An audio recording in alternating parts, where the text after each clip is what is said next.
all that is beautiful in life has been in your life every single moment. And what if the only thing in the way of you seeing it was gratitude?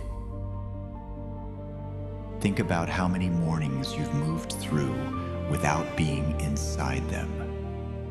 The alarm, the coffee, the list, already somewhere else in your mind. And the whole time, the world kept moving, the beauty kept showing up, and we kept missing it.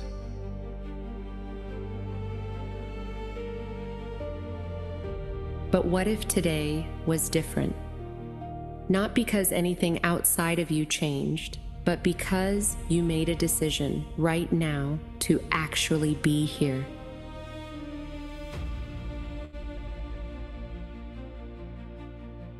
Because that is exactly what today is.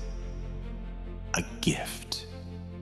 Placed in your hands this morning before you had done anything to earn it.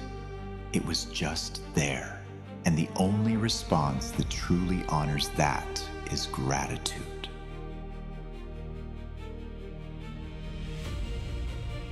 Start right here.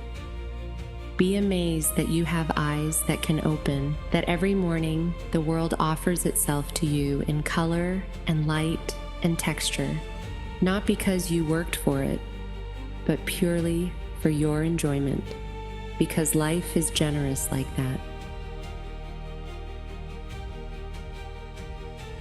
Look at what is around you right now. The things you chose to have near you. The color on your wall, the book on your shelf.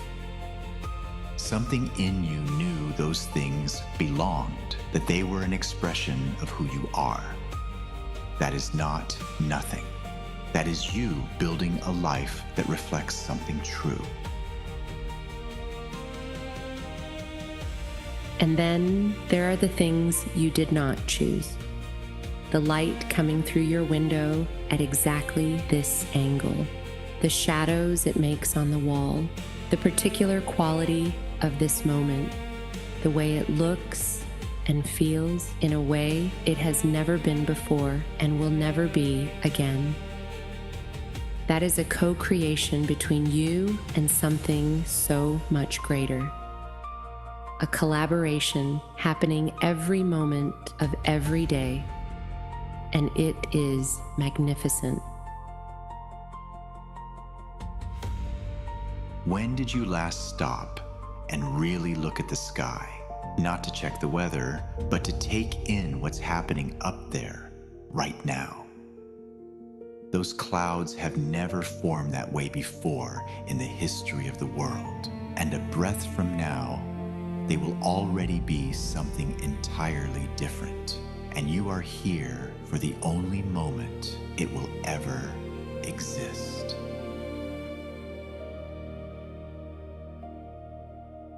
We move through so much of life deciding what things mean before we've allowed ourselves to feel them. Good day, bad day. Good weather, bad weather. We label everything and move on. And in the moving on, we miss what is actually being offered.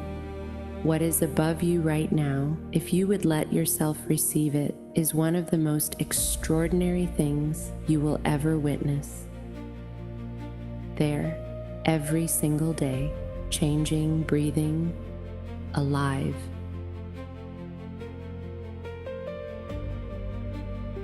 This sky belongs only to this moment. It has been there your whole life, quietly waiting for you to look up and let it in. Now think about the people who have moved through your life, the ones who shaped you, the ones who challenged you, the ones who showed up exactly when you needed them. Every single one of them carries an entire world behind their face, a story stretching back further than either of you could fully imagine. all of that life from generations and places across human history flowing forward and arriving in your world, leaving something behind that you carry still. That is not an accident. Something much larger than coincidence was always at work in the connections that mattered most. When you allow yourself to see the people in your life as the extraordinary gift they actually are, something shifts permanently. You start truly seeing them, and in seeing them, you begin to see just how accompanied you have always been. You woke up this morning. Before a single thought formed, something in you was already working, already keeping you here. Your heart has been beating every single moment of your entire life, through every hard year, through every night you didn't know how things would turn out. It never stopped. It just kept going, faithfully and quietly, keeping you in the game. You stepped outside this morning, and the air filled your lungs without you having to think about it. The world held you up without making a sound about it. Quietly, faithfully, just there, the way the most devoted things always are. These are not small things. We made them feel small by treating the miraculous as ordinary because it has always been there. But the truth is, the gifts in your life are too numerous to count, asking nothing of you. And every single one of them is available to you right now in this life that has always been yours. The only question is whether you are willing to let gratitude be the lens through which you see everything. Gratitude is not a feeling you wait for. It is a decision, a practice, a way of moving through your life that changes everything it touches, what you notice, what you attract, what you believe is possible. When you live from that place, you are connected to something so much greater than what the mind can see. And that connection opens doors that nothing else can open. Our wish for you is this: let all of that in. Open your heart to the beauty that has been surrounding you your entire life, and let it move through you so completely that everyone you encounter today feels it, just by your presence, just by the aliveness that gratitude puts in your eyes. That connection is always available to you, every single day. This is what a grateful life feels like. Let it be yours.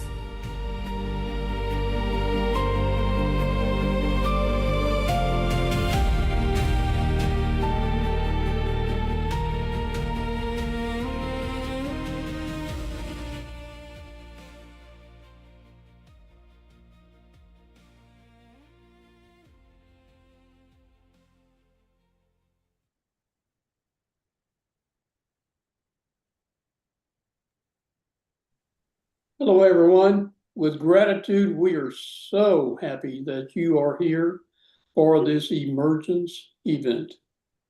Okay. We are definitely grateful. And my name is Zan Ray. And my name is Tom Collins. And you know what? We've been on this journey of transformational shifting and changing for a long time. And I'm going to speak we, but Tom will also say that we met Troy and Dolly at a billionaire's house who was our friend. who was our friend Yes. about 4 years ago, and fell in love with both of them, and immediately started in Troy's study group, and the rest is history. We have had such an amazing, wonderful time with them, learning and growing and sharing of ourselves and our knowledge, and them with theirs. And as you can see, we've been around quite a while. Yeah. And in all that time, there was a yearning on both our parts to, and we have a microphone here, and we share the microphone. So we have been on a journey, as everyone is, to improve themselves, however we can do this. Fortunately, the universe aligned us with Troy and Dolly so that they opened up that pathway, showed us that door so that we could satisfy that yearning and apply what we learned. See? Yes. So welcome, everyone. I want to say that for me, I had been dabbling, even though I was in all of this transformational growth, I had been dabbling. And the moment that I made the decision to go all in, my life changed. So part of that is immersion. You jump in, you learn to swim, and you get better at it. And you get the results that you want, feel good about yourself, and know that you've accomplished something. So Zan has a little testimony here about how she's used the information that we now know. Well, as I said a moment ago, I made a decision to go all in, and I had a profound, life-changing moment happen that awakened me. I mean, it was like a stroke of awareness. I'll just say that. I like that. And from that, really using all of the information that I had gathered in my life really helped me to set myself on a forward-moving path. I was there to experience that event as well. And it was truly a stroke of awareness because Zan had 2 strokes very close together. And she, from what I saw, she used exactly what we had learned and had expanded on, evolved into the work from Troy and Dolly, their guidance, their mentorship, more specifically, the application of what we learned and what we now know. So Zan used that effectively to accelerate her recovery and remembering who she is. So for me, that was Zan. For me, mine has been a gradual process, a gradual opening of the door, a gradual realization of knowing and remembering who I am. And that is amazing. It's like going and exercising and realizing your muscles are getting bigger, you're getting stronger, and you're looking a hell of a lot better. So Troy and Dolly have a different way of thinking. They have a different way of presenting. You know, the self-improvement industry is telling us you got to work harder, you got to do more, you got to push, and you got to get out of your way. Well, the teaching and training that we get and have gotten and have implemented from Troy and Dolly has gone to the root of all that. We don't self-sabotage ourselves. We really don't. We're programmed to do that by other people's programs. And the deal is, we can change that programming. So, a different way of thinking. And once you understand this, you can't unsee it and you can't unknow it. And it's been said that once a mind is expanded, it can never shrink back because you can't unknow something. So, how about some housekeeping, Zane? Okay, so let's make sure that we have our notepads out, and whether that's an iPad or a paper pad, and get our pens, and let's stay totally 1%, 100% focused and be here in the present. And we want to also say that this works if you apply it. A plan works if you work it. That's right. Okay, so one question. Write this down on the top of your notepad because you're going to use this all through this webinar. Okay, let me have a think. All through the webinar. And here's the question. How can I use this in my life right now? And run everything that you hear today through that question, because that's the key to it. Application. Accepting it, utilizing it, applying it, seeing the results. And with that, I'm going to introduce Troy and Dolly. And have fun with it. You already know how we feel about them. So here's Troy and Dolly. Wow. Oh my goodness, we love you so much. We love you. Right, Dolly? Oh my God. It's been so amazing to see both of you grow so much. And I love how you emphasized application, of which, by the way, get ready for this because they're actually going to be diving into the golden rule of application later on. With that being said, it's been so wonderful to see that that's been the main component for your transformation. And we're honored. Right, Dolly? I mean, it's amazing, isn't it? I don't know if there's words to describe. You all mean so much because of when we did meet you there, which I traveled immediately when you shared how instantly there was a connection. And this is also too what I feel that those that are watching this today also feel that too. I recognize both of you. And we often say we talk about you behind your back, and it's because we wrote you out. You were part of a co-creation. Mm-hmm. The proof, the validation that it works, because we wanted to work with leaders of, back then I wrote out the new world. I knew there was going to be something, but I didn't know what it was, but I knew that whatever it might end up being, I wanted to be and surrounded by those that led in love and light, those that applied and walked the walk. And I felt your wisdom the moment that I saw you. I fell in love with both of you. I did not forget you amongst the people that were all there, although it was such a blur as quickly as it went by. And that's what this journey is all about. It's to be able to really embrace and be in those moments, to feel the feelings that we have. I want it to grow and evolve with leaders like both of you. So to hear you both say the things you have today, that was what I wrote out.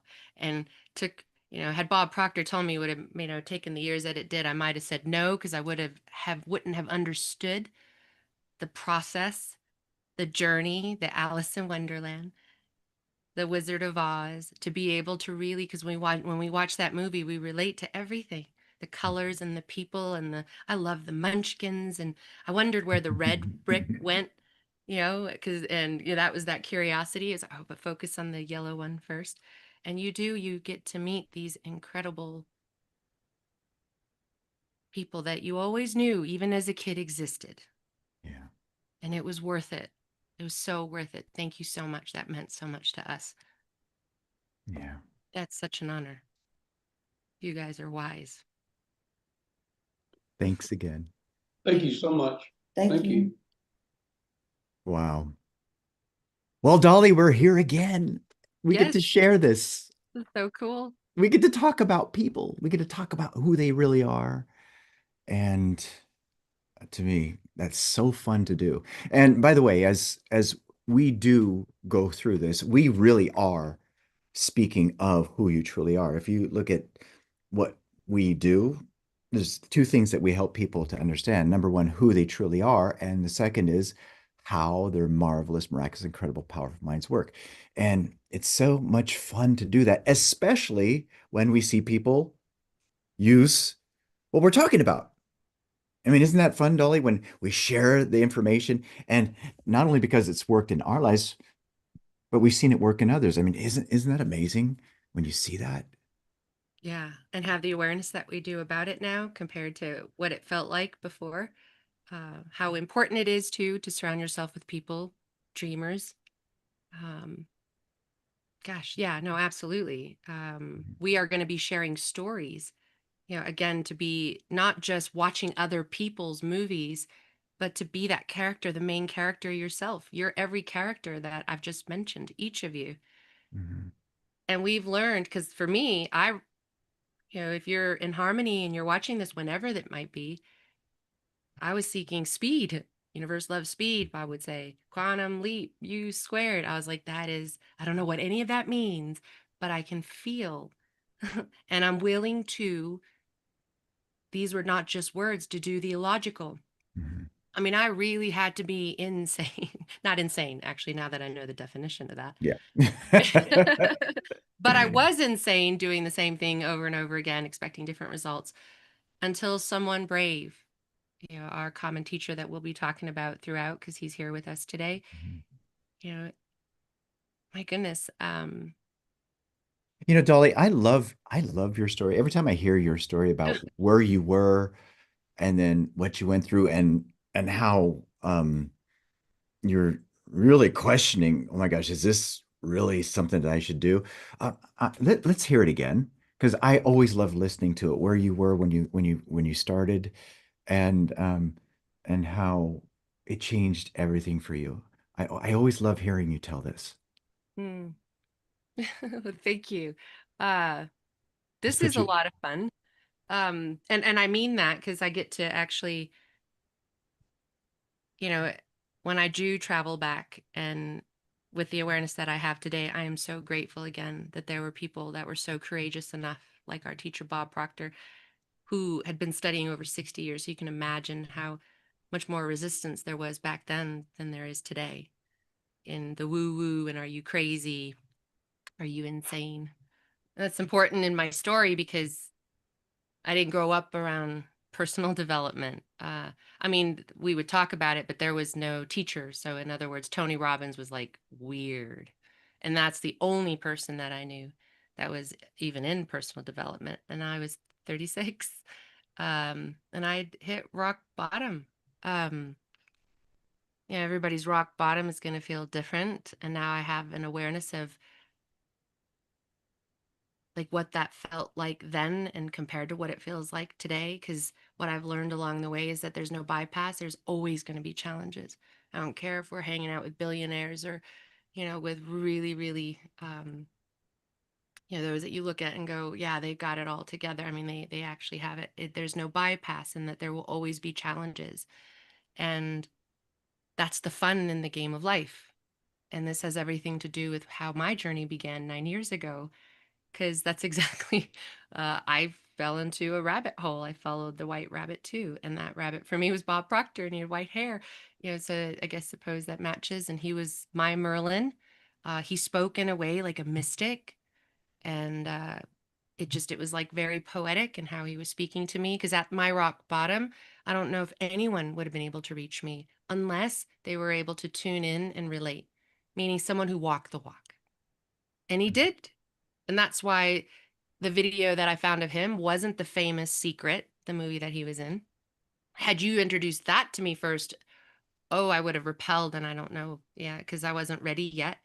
It ended up being a video of him back like in the 70s or 80s, and he looked like, like it was like black and white almost. It wasn't, but it was like that old, and there was just something about it. And it was like something he said. And that's where the stories, this is the stories that you'll hear today. We Bob would say it too. If I could just reach that one person, you even have a relatable story with that, and you end up meeting that guy and thanking him, and that's another story you could share, because that's it. Like, to make a difference, because that's what Bob did for me. I went on to meet him, and met him at his house.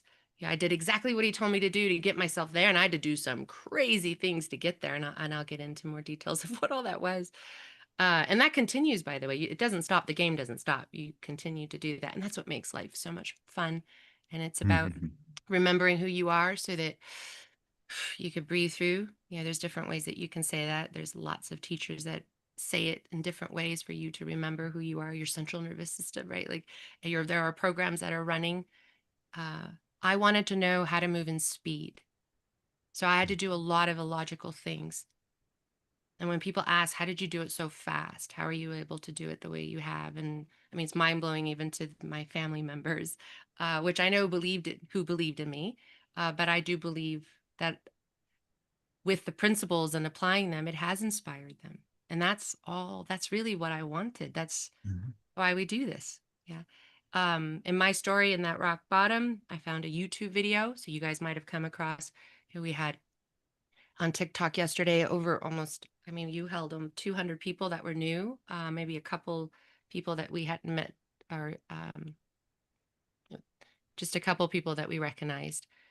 And it brought me back to that time when I didn't know anyone in doing the work that we all do by applying the work, and how much it means, to be able to share this story now, because that has been part of my dream. That rock bottom that I speak of, you could say that I was completely broken there. I didn't, and yeah, there was almost felt like there was absolutely no hope for me. And it was what Bob Proctor said about being free. Do you remember this, Troy? Mm-hmm. Yeah. If I want to be free, I have to be me. Not Yeah. the me that my kids think I should be. Not the me that my spouse thinks I should be. Not the me that you think I should be. If I want to be free, I have to be me. So I better know who me is. He didn't say it then, but that was it. It was the journey back to remembering who I was. He was holding up a mirror, because when I went to a program called The Matrix, which, by the way, 9 years ago, I remember saying it was only a year ago, 2 years ago. I don't know how we got to 9, but 9 years ago, I did this illogical thing, because I followed this man on the free material. It was free at first. I watched everything he had available, and that's what brought me back, and watching those that were there on TikTok, right? Like, there's portals that are opening for you. When you ask, you're receiving, and when you're ready, you can hear it. You're tuned into that channel. And I was ready, but I did some really crazy things. So after watching all the YouTube videos, Bob would say to do these things, but they were aligned with my heart. He would say, write this out every day for 30 days. Prove me wrong. And I'd be like, okay, well, that's free. I don't have any money. So, okay, I could do that. He would say, watch this every day. I would do that. And then all of a sudden, now the application also too, not just reading about it and writing about it and reprogramming, not knowing what I was doing. Then I was borrowing the belief. I just trusted my heart a lot. Like, just did. I was very fantasy. That's really what I'm good at. Anyhow, then I looked him up. I went to this next step. There are all these programs with no prices, of course, right? And then my program's like, oh, great, here it is. This is where I'm going to get used, right? I'm the idiot that's going to and because that was, again, the environment in which I was in. I was ignorant, which I discover later isn't a bad word. I wasn't stupid. I just didn't know. And, but there was this thing called The Matrix, and I'd watched the movie The Matrix before, and I was like, that sounds pretty badass. But please keep in mind, I didn't have any money. I wasn't working at that time in any job. I did have, where my mindset was, it was very, I was great at customer service. But that was about as far as that I could think that I could ever be. And that is really important, because of how, like, what I've gotten to experience, because I discovered that wasn't me, and that was just a program, and I could change the program. freaking mind blowing. I didn't know that because I thought it was me. Um, and there was this program called The Matrix, and I called, and I remember, on the other line, well, you might want to look at the paradigm shift, and they told me the price of that, and I was like, oh, crazy. I was like, no, I want to do The Matrix, and then they said it's $15,500 for 6 days. And remember, I don't have any money. I've got 2 kids, 3 and 8. Um, we looked okay on the outside. We had the house, the 2 dogs, and you know, but we were like, it was every like 2 weeks, yeah, and it was really tight, and it was more expensive to send my kids to a daycare than for me to actually go to work. So when I get a man in black is how I saw them then, characters that I imagined. He told me what the price was, and I was like, I don't have that. But you do meet the right people along the way. And when you're ready, they're going to help guide you because no one's going to do it for you. You have to be willing. That's initiation. Initiation is to walk through the cave in which you fear to enter because that treasure will be on the other side. I mean, there's different ways that we've heard that. That's a quote from Joseph Campbell. I didn't understand that on the level that I understand today. And I feared money. Because that was my paradigm. It wasn't that my parents didn't have it; they saved it. Everything had to be paid in cash, and sacrifices were made, and but then there was, and so that was just, and they did the best they could with the awareness that they had, and I did some illogical things to go and meet Bob Proctor. And what I want to share with you with the story here is that I told my dad, because my dad said, as he drove me to the airport, because the only way that I could find the money was in my 401k. And who actually told me to open up this 401k? That's a whole nother story. 20 years or 15 years prior to it, there was someone that told me I was going to need it. And that was a gift that I received because of things that I had done, right? Like what you put out, you get back. And I had opened up this thing called a 401k, which might have been ridiculous then because they were taking out every 2 weeks. I was like, oh my God, it's a lot of money. And then the company would match, half of that every paycheck. But you get used to it. But that was all I had. That was it. And I was also, did not probably mention, I was on the way to a divorce. So you want to talk about, and by the way, no net. I had no net. And that wasn't a bad thing. Because once again, no one is going to come and save you. That was because you see, that's not what it's about. It's you remembering how powerful you are. And others are there to guide you, to help remind you of that. And so all these things I thought that were against me, because I thought God hated me. I didn't, because and by the way, taking the 401k out, no one knew I did it except my dad. And my dad said, please don't tell me what you paid. And as he drove me to the airport, I said, Dad, and I remember the feeling that I had. It was like really early in the morning. I was flying to Canada to meet Bob Proctor. I applied what he told me to do. You got to remember, the things that I was doing was illogical, but I wasn't having a panic attack along the way because I was doing the work he told me to do, which was to reprogram the operating system, which wasn't me, so that I could expand and fly, to be free, to experience the things. And here I am with my dad in this most amazing moment. And I said, Dad, I feel like I'm on the yellow brick road and I'm going to go meet the wizard. And by the way, you should see where I live. I live in Emerald City, all manifested in my imagination. It ended up being better than I ever could have imagined. And had I not surrounded myself with dreamers, I wouldn't have been able to dream in the fantasy, the sacred space that other dreamers hold, that frequency. I mean, that's what I've learned along the way. When I met with Bob, I had no words. I looked at him and he looked like a light, and I was so afraid of him. I couldn't even get near him. He would walk by and just I had no idea what I would say, but now I look back and he was talking to me the whole time. If you don't understand that from your level of awareness, that's okay. It gets better, so just keep leaning in. And when I finally did meet him, because we were all saying goodbye, and he was, we were getting on the bus to take us back to the hotel. I looked at him and I said, I remember just tears. I couldn't stop them, and I said, "You saved my life."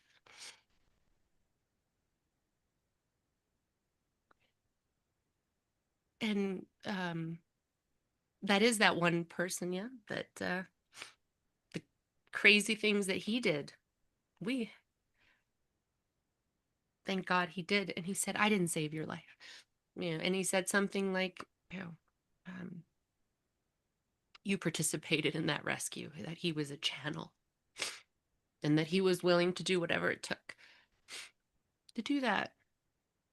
Um, my whole life has changed since then, because he said you could have whatever you wanted. So I started writing it out, and like I said, like one thing that I was really good at, you know, many of you that are here watching will be able to relate. Visionary.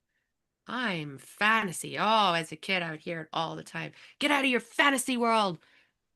You know, stop dreaming. Yeah, and shit.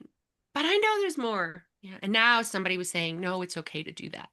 And it wasn't the permission I was seeking. It was a mirror. And his ability to do that was because he walked the walk.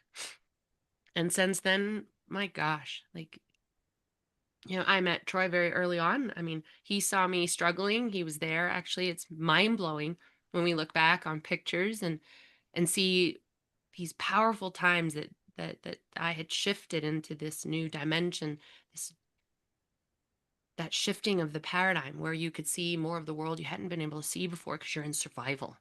When you're in survival, you can't see. You're just trying to survive. And looking back and all the things it took, if you would have told me when I was in this level of awareness what that was, I would know it's too scary. Yeah, and others holding that light, and you were one of them, Troy. You helped me, to remember the training. This is where you are, this is where you're going to be. And by the way, I'm not the only one that tells this story about Troy. So many people were helped with his willingness to show up and to serve them. And that was the application of what Bob was teaching. And Bob would say, none of this is mine. What he did was it was his experience. He was applying the work that he learned. When I went into his house, which Troy has been to as well, he's got a great story, like almost better than mine, where he gets to spend like a whole day with this guy. You can't even pay for that. Sorry, I didn't mean to ruin that. But we were there in Bob Proctor's library, and I would scan every book and I would take pictures. I almost felt like a detective. I was like, I know Bob's got the secret. And, I haven't quite been in these other things that I see other people do yet, but I'm so curious. And Bob said you could have whatever you want. And so, yeah, it's mind blowing to me when I look back, at what our teacher was sharing with us. And he would often say, you only understand it from your level of awareness, but it only gets better. And it has. I'm not broke and broken anymore. Boy, has my life changed a lot. Yeah. So that's my story there's a lot in between there too, but I feel like you can help me fill some of the others here. Oh my gosh, there's so much. I was having so much fun just watching that because I went through it too, but seeing you go through it and I mean, we got experience these certified changes. at the same time. Yeah, I know. I know. I was looking for that picture. I was trying to find it while you're doing it. Where's the picture? Where's the picture? Or next to each other at certification. But yeah, Dolly, your life has changed so much. Everybody, when she's talking about how her life has changed so much, I mean, my life has changed so much with you as well. But when you're talking about the changes in your life, your lifestyle, the things that you're doing, all this stuff that you're so beautiful with imagining and playing with in that imaginal state, they came to pass. I mean, even what's happening here, with what we're doing to help people, the way we're helping people, the strength that's there. And the thing that needs to be emphasized here, which to me is extremely inspiring, is it's because the work was done. That's one of the things that the personal development world gets so wrong, not intentionally, but because of habit. They formed a culture of just information gatherers. Read this book, read that book. And here you're telling this story of, hey, because I did what he said, because I applied what he said. The outside didn't make any sense, but you know what? I did it anyways, even though it was nuts. Yeah. And even though it was, and I love how you said this, even though it was illogical.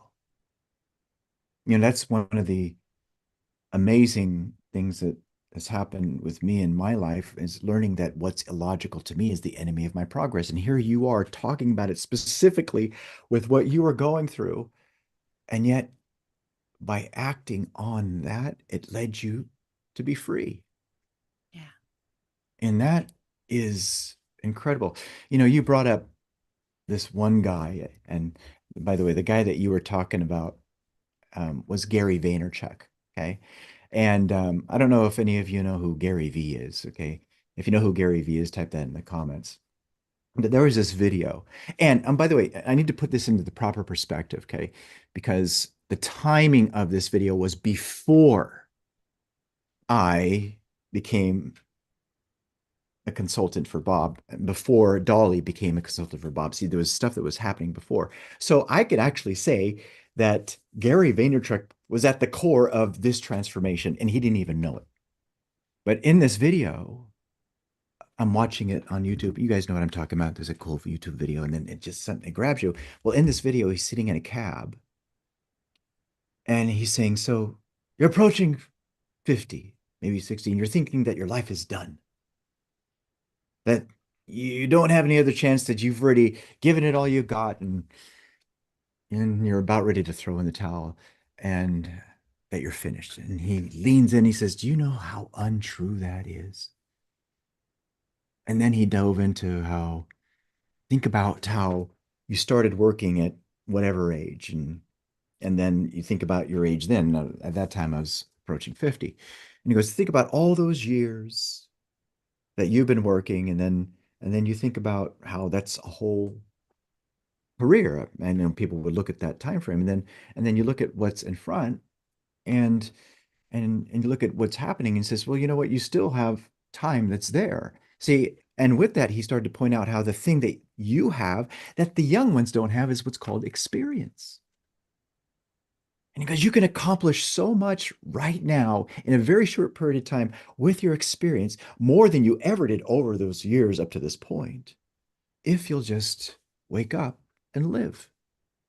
And what was amazing is, at the end of that video, he goes, if I could just reach one of you, if there's just one of you who can connect with this video and get this message, it'd be all worth it. And at that video, it's me. I'm going like this. It's me. It's me. It's me. And I play the video again. It's me. It's me. And I must have played that video, 20, 30 times in a row. It was only like a 5-6 minute video. And I said, I'm going to tell you. I'm going to tell you. I'm going to tell you it's me. And you know what? There's this event called VidCon that was taking place not shortly after. And I saw that he was going to be there. I go, oh, I'm going to tell him there. And you know what I ended up doing? I ended up walking into that room where he was. And I go, oh my gosh, it's Gary. And then he's sitting there, he's a short guy. And then he walks up and goes, hey, man, what's up? And then I look and I looked at him. I said, it's me. Huh? Agree. I'm the one. Who the fuck are you? That's what he said. I goes, I'm the one. You remember that video? You were talking about this video. You're approaching 50. You think it's all done? Well, you said, you know what? You got time. You got experience. As long as your heart's beating, you still have time. I go, you said at the end of that video, if there's just one person that you can connect with, goes, that would be worth it. We'll go, I'm that guy. I'm him. And he goes, no shit. He gave me this massive hug. He reached up to me and he gave me this hug of, oh my God, thank you so much. Thank you so much. And I was like, ooh, lost my shit. But the thing is, that shift in consciousness led to so many other things. It's the same thing with you, Dolly. You were in this place, you're feeling down low. Then all of a sudden there's this voice, and that voice, by the way, whoever it is that you hear, it doesn't, again, understand, it doesn't come to you unintentionally. It's happening on because you're in harmony with it. See, there's always things being said around you constantly.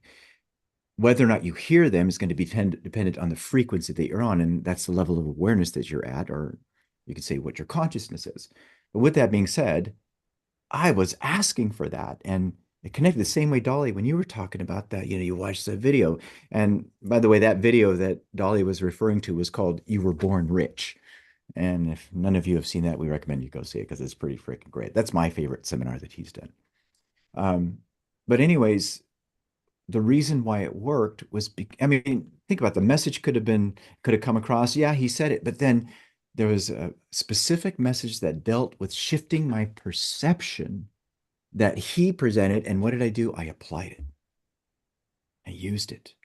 And because of that use, it opened up so much. I mean, I can say with certainty, I would not be here right now with you, Dolly, helping everybody the way that we're helping everybody had it not been for connecting with that, just listening to that. And this is important because all of you are here right now in this, and you're not here by accident. You're here because something's calling out. See, the issue is not about that. The issue is whether or not you're going to be strong enough to override what feels familiar, what's logical to you. And again, Dolly, when you said that that was illogical, there were, in my specific case, it was the same thing. It wasn't logical for me to step into doing those things because I didn't have the money at the time either. And it was like, oh my gosh, you're crazy. You're nuts. Why are you going to do that? But you know what? I'm so glad that I did. And Dolly, I'm so glad that you did. And I'm so glad because that's what helped us to grow. You know that statement you said, the cave you fear to enter holds the treasure you seek. Yeah. Yeah. When you start to understand what's really causing the results in your life, and it's just nothing more than an automatic internal narrative, which consists of your beliefs and habits, and that's a program, and that you can change the program, and you learn how to change the program. Oh my God, everything changes. And you're no longer a victim to the tyranny of second causes. And again, Dolly, it's so amazing to see how you went through it, I went through it, how both of us were coached and mentored by the same guy, and how you learned it your way, I learned it my way, and then together we have it the Elevitality way, which is super fun and definitely worth it.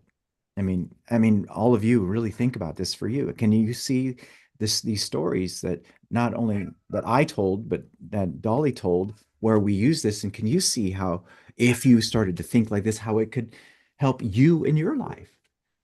Think about the shift that happened solely because of changing what's happening inside. I mean, can you see how that would do that for you? And see, that's what we are operating from. That's what we're wanting you to see. So, yeah, there's lots of other stories, Dolly. You and I can go on Oh, oh wow. Yeah. for a long time. But you know what you'll find is at the core, the story's still the same. It may be different circumstance, different condition, different obstacles. It's still going into something that you're not familiar with. That's right. And the struggle is always going to be there for one reason and one reason only. And that's because your conditioning doesn't recognize the conclusion. I mean, think about it, no matter what you're doing. I'm certain that there's many of you out here right now who are wanting to earn a lot more. You're wanting to change your lifestyle. Well, we've changed our lifestyle dramatically. We've changed how much we earn dramatically. But it wasn't something that was mysterious or mystical. It's because we applied the right information. We learned how to shift our vibratory state, which is the attractive force in our life. And you know what? You can do the same for you. We have our mentors that are going to come up here who have been impacted by this, who are going to talk about specific things that they had to learn to apply in their lives. And oh my gosh, what it's done for them. And again, the most amazing part is it works for everybody who uses it. I mean, we're talking about principles, we're talking about law. I love to use the example of the law of what we call gravity. Okay.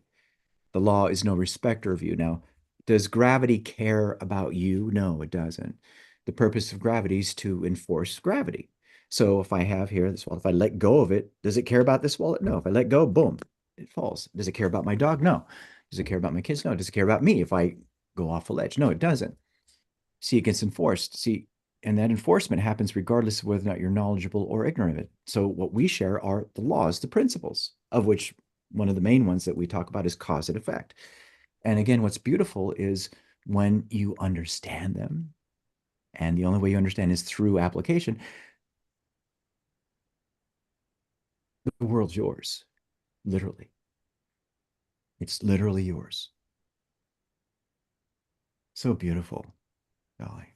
I'm so happy to be in this with you to go through this. Dolly, you said something earlier, and I want to address this because it's important. You talked about in your story when we were talking about everything that's happening in your life and my life, our life together, about the people that we were going to be with and the people that we were going to attract into our lives. And it had to do with very high quality people, of which, by the way, when we write it out, and this is what I want you to hear, we write out that how we attract exceptional, decisive people who have a strong desire to be amazing leaders. That's what we write out. Now, I want you to notice how I'm saying we write it out.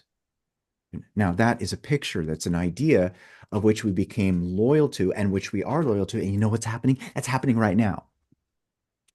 Right here, right now, because of that connection to that idea, which is in that unseen reality. And it's so amazing, Dolly, how you brought that in here. But I want everybody to see, and I wanted everybody to see that, but that's not anything that was an accident. You, for all of you being here, this is not an accident. If you're here right now and you're connected with this, it's because you're in harmony with it. See, that automatically happened. And that's something that works for every area of your life. Every area. Wow. That's so profound. And our mentors, again, they're a manifestation of our co-creation about who we wanted to be with. Those that walk the walk as they do, they have their incredible stories that we've been a witness to, and the honor that we get to have for them to share their stories with you. They've also applied the principles, which none of it was ours.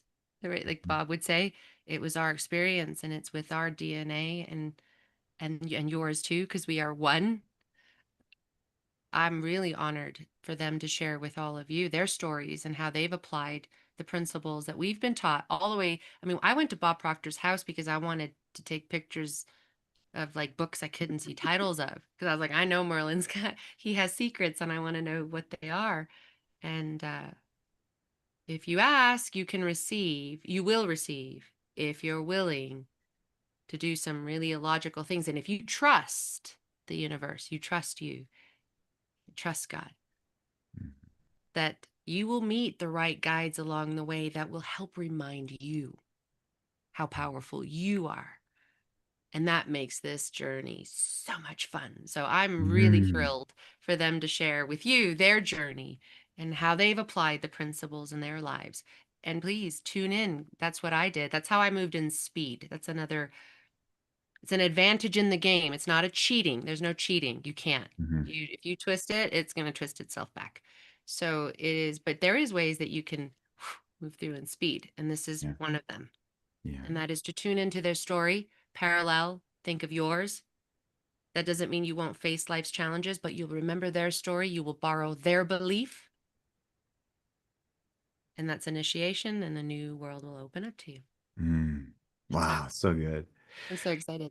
Let's have everybody type in the comments application. Okay. Because Zan and Tom are going to come up here and they're going to talk about that. So if you could all type that in the comments, application, and you're going to see why this is so important with what they're going to share with you. And so with that, we're going to bring up Zan and Tom again. Hi, y'all. Oh. Hey, y'all. Hi, you guys ready? Yes. Okay. You got the So, microphone first, so yeah. so take it away. Wow. What a wonderful, wonderful journey I have been on. And gosh, like I said before,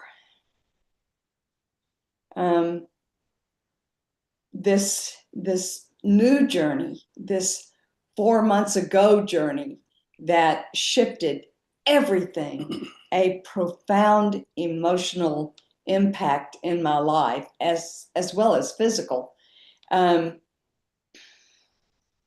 has really been, I, first of all, I want to say a blessing because I did wake up and I woke up to remembering who I am. And like I said before, I had been dabbling in the transformational world, um, moving along because I'd been with some of the greats and doing some of the work, but not really applying. And so when I woke up on January the 31st of 2026 and I was on the floor, I woke up and Thomas standing there and he's saying, let me help you, baby. And I'm saying, no, in that moment, in that space and time, I made a decision because I didn't really know what happened. I thought that I had just like lost my balance because I had stood up, and I said, no, I'm gonna get up myself. And I scooted over to my chair. I made the decision that I was going to do what I could do for myself, what I was remembering, and I wasn't even aware that I was remembering, application baby, Mhm. but it was in my cells, it was in my brain, it was in my body to apply. And so I made the decision and I scooted over to my chair and pulled myself up. And in that time, I wasn't sure what happened. Tom wasn't sure what happened. And I could talk, I was, I was, at myself, but there were a couple of things that were a little bit off. And one was my gait.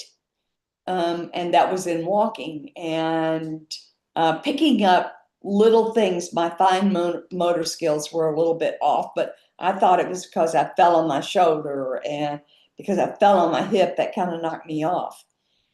Then,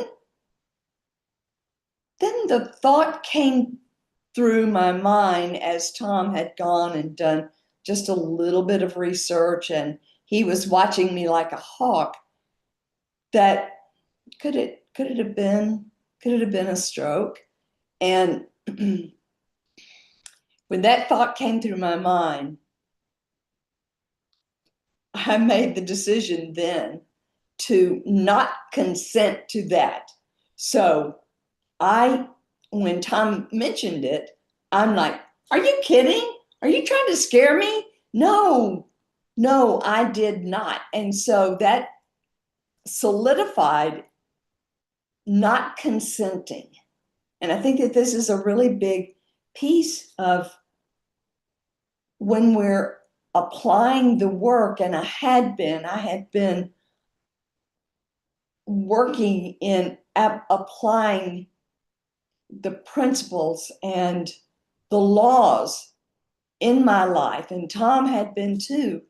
But it that was the moment that it all came together. And so realizing that if I didn't consent to what a stroke victim looks like, and I hate using those words, but I'm going to use them for right now because maybe that might be something that others would really understand. I was not going to consent to being a stroke victim. And even though I had to use a walker for a short period of time, I quickly made a decision to not stay with that way of thinking. I was so immersed in the principles that I was not going to stay where anyone else thought that I was, or if at points in times I drifted, and we may talk about that a little bit too, because we do drift every so often into thinking into old ways and old paradigms and limiting beliefs. If I for a moment thought of myself drifting over into that possibility, I snapped out of it really quick. And I even used words like change or no, and and it worked. It worked, and that's the beautiful part of what we've been studying and what we've been doing and applying. And even though um, I went and had a myriad of tests of MRIs on my brain, and oh my gosh, even a angiogram of my brain. Now that's a drastic measure, but it was also the important piece to know where did the stroke happen and what caused it, possibly what's happening in my little tiny baby vessels in my brain. And even though getting all of this information, seeing it in writing, I said, I'm using what I've been studying, what I've been doing, what I've been so clear in my direction of being. I'm using that. And okay, so evidence shows strokes. Okay, great. But it doesn't mean that I've got to be that. It doesn't mean that I have to be the stroke, the information.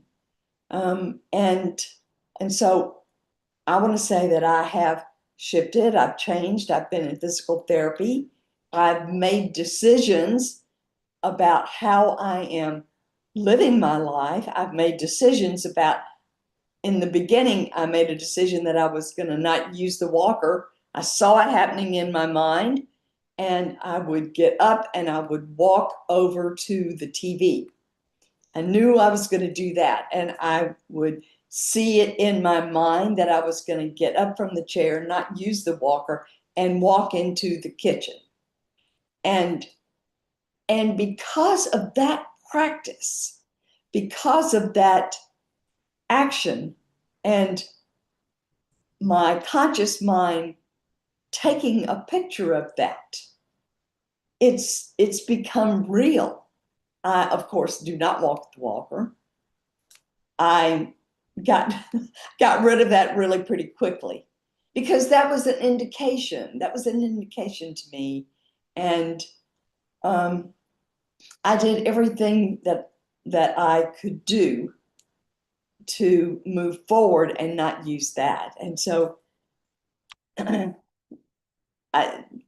here, and I'm evidence of applying the principles and applying application, baby. I would hear it.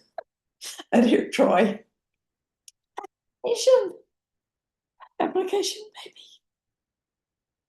So it works if you work it.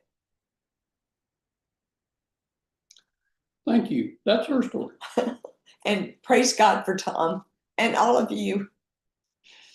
From my side, in viewing all this, I think it's extremely important that I recognize that Zan was using and applying everything that we're learning, using cause and effect. That's principle. Yeah. Using assumption. That's another principle. And applying both of those and being one of the key factors that I saw her doing was I was doing this as well, but I'm from an outside observer looking, and it's all about her because she's the one that's doing this. This is not me. It's an internal job. It always has been. It always will be. And she was remembering who she is. Remembering who she is. That's a key element right there in the application, because you've got a foundation to go back to. You've got a picture. You've got a state that you have developed, you have colored, and that becomes a foundation that you can always go back to. And when things happen to us, to me, I can always go back to that foundation and remember. The key thing about applying what we know, let me correct that, applying what we are aware of, and we are only aware of our current understanding. As my understanding and Zan's understanding gets more profound, more visible. And I use that word visible because we're seeing pictures in our minds. As we see that picture more visible, we stay in that state. We actually live in that state.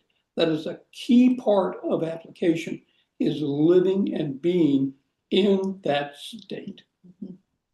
Now, Zan's already mentioned we drift. Everybody drifts. The key to this is for us recognize we're drifting. Recognition is very important, being aware.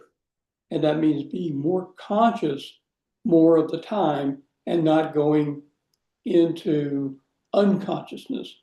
Because we know that if we're not conscious of where we're at, our subconscious mind goes back to those old familiar programs. The ones we really don't want to revisit again. We want to remember the state that we paint and that we make a memory. And we do that. And mentally, I don't speak it out when I recognize that I'm in that unconscious state, but mentally, I know. I ask myself, what state are you in right now? And that's one of the techniques that we use. We ask ourselves, what state are we in? Because we want to maintain that state where we want to be more often than just 1 hour out of a day when we're meditating. Most people will medicate, yeah, that 1 hour a day, but then there's 23 hours in which they're voiding that because they're going back into their old paradigms. So the application for us is a constant awareness. As much as we can train ourselves, constant awareness, and we see the results. We don't look for the results, but they appear. Mm-hmm. And for me, years and years and years, I've been looking for that missing link. I'm looking for it. Now I realize after the training that we've had, after the awareness that we have developed, after the understanding that we now have, I was looking for that solution on the outside. And the world will convince you that the solution's on the outside. You got to work harder, you got to work longer, and you got to push harder. That's a fallacy. You don't need to do that. I don't need to do that. I need to stay in the state that I want to be. Everything else evolves around that. Now, that doesn't mean we don't take action. We've got to take action. But the actions are driven by the state. And the realization in this world becomes a reality because we stayed in that state. Our actions are driven by that, to that end. So for me, like I said, I was looking for the outside. I've got volumes of books that I purchased. Hey, the answer's there. I've got seminars that we've spent hundreds of thousands of dollars on to get the answer. But the answer was always projected as outside. It was not like we know now. It is a inside job, the inside job. So application is the key. For us, we have to paint the picture, paint the state that we want. Stay loyal to that state, be aware when we drift from that state, and apply the principles that we know are universal, that don't change. So, Wow. anything else in? Thank you so much. We are so We're grateful. so grateful. We're so grateful to be We here. talk together a lot. So Yes. we are so grateful. Yeah. Yeah. Isn't it interesting how it's very simple? You know, it's not about knowing. And by the way, everyone that's here right now already has enough knowledge to 10x, 20x, 30x their results. There's not a single one of you who doesn't have that. The issue has nothing to do with that. The issue has to do with whether or not you're using, which is applying what you know. And again, that's what the personal development world has instilled. Oh, you got to know more. Take this course or listen to that. No, no, you need to apply. And that's the difference between those who skyrocket versus those who are stuck. And it's again, Zan, what a wonderful example how you brought in what happened to you physically. And he said, you know what? Oh, let the weak man say I'm strong. You didn't say that, but I know that's what you're thinking, right? And it's one thing to know that, but it's another thing to freaking do it. And look what's happened. I'm so grateful. Yeah. I'm blessed and I'm so grateful. And for all of this, Mhm. for this way. Mhm. Yeah. Another part of this is in order to enhance the internal effort that I and Zan are doing. We are in an environment, fortunately, where both of us are on the same page. Yes. And we are really blessed Yes. with having that opportunity, that environment. Yeah. And if there's anything I could say to anyone else, is to make sure you choose your environment very carefully, who you're around and what they are saying and what they are telling you. Evaluation, we have evaluated our beliefs immensely. We've changed our beliefs Yes. because they didn't serve us. Yes, exactly. They didn't serve us. Otherwise, I'd be in a different state. Right. Yeah. And fortunately, I was able to stay non-emotional in this and stay in the principles. It was so amazing to have Tom to remember himself. Absolutely. Yeah. Amazing. Thank you so much. Dolly, this is what we had to do. We had to literally step into an environment where other people were working on themselves the same way. They were learning from the same principles and they were applying. At least the ones who were applying were the ones who we were gravitating because there were That's right. there were lots of people who were not. And this is something that's very important for you to get. There are ones who weren't, and then the ones that were, and then there was ones who were not. And the ones who were, their results were changing. And what was fascinating is we would intentionally place ourselves in that type of environment. And because of that, you know what shifted? What was happening inside. I mean, that's what we had to do. I mean, this is what you've done. This is what all of our mentors have done, the people that work with us.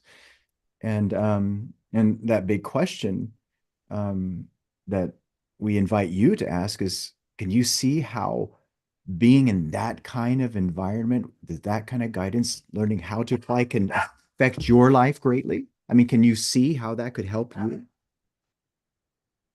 I mean, that's what we had to ask ourselves, right, Dolly? Oh, for sure. I often, I would hear things such as inner circle, and I didn't know what it meant. And it was the way that they were thinking, how they were thinking in those Mhm. inner circles Mhm. and what they were talking about. And I would get, sneak peeks in the beginning, because I win every contest I ever enter except the one that Troy won because I wasn't there. That's right. You let me with that one, Yeah, right? that's very true. That contest was priceless. Again, only you will understand that from your level of awareness. I understand how powerful that really was because that was a manifestation of yours that you created and it happened. And that's so amazing. Yes, Mhm. it's true. What Tom and Zan, they, again, to be able to be there with them as they apply, and we've been a witness to, you all are again the proof for me. I borrow your story because I forget, and we're so honored to be in that energy with you. That's what an inner circle is. I discovered that because of my curiosity and my willingness um, to do the illogical things I've seen you both do. And boy, have you both lived an adventurous and continue to, our intrepid explorer, our Indiana Jones, and our queen. And that's been a lot of fun. Yeah. Yeah. Thank you so much for sharing your story. Thank you. It will help so many. I know it has helped me. Is Yeah. it's a real story. Yeah. So let's all again look at what we just shared with you, because this was an amazing story about one specific thing that actually both of them shared. And even us, we're sharing this with you too, about the importance of application. Now, again, we're asking you this.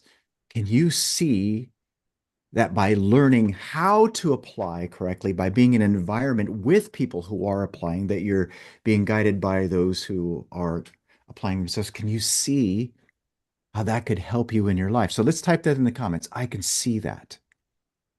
Okay. Let's type that in the comments. I can see that.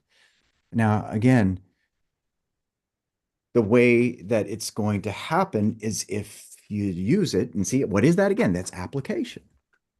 One of my fun examples to think about when we think of application is, like, think of if you're going to go to the gym and you see all those amazing machines that help you to bulk muscle, then you get books and watch videos all about those beautiful machines that are there to build your muscle. And then you know about it. And as a matter of fact, you could tell everybody all about it. And then you go to the gym and you look at it and say, that's what that does. That's what that does. This does that. And then that's as far as it goes. No, you tell me, you tell me if you're going to be able to build that muscle just by knowing about it. See, no, you got to get it. Now I'm going to use it as instructed. See, and that's what we're talking about. This is what we're pointing out. Everything that we're sharing with you has to do with the mental movement. And again, a lot of the stuff that we do share to make change in individuals or to deliver change in individuals is all mental things that don't make any sense. I mean, right, Dolly? I mean, there's lots of stuff that we were instructed to do. What do you mean to do that? I just want this result. Well, Yeah. you do this. And what were some of those things that we were told to do? I'd be writing out things every day. Write out What what do you you mean really write want. things out?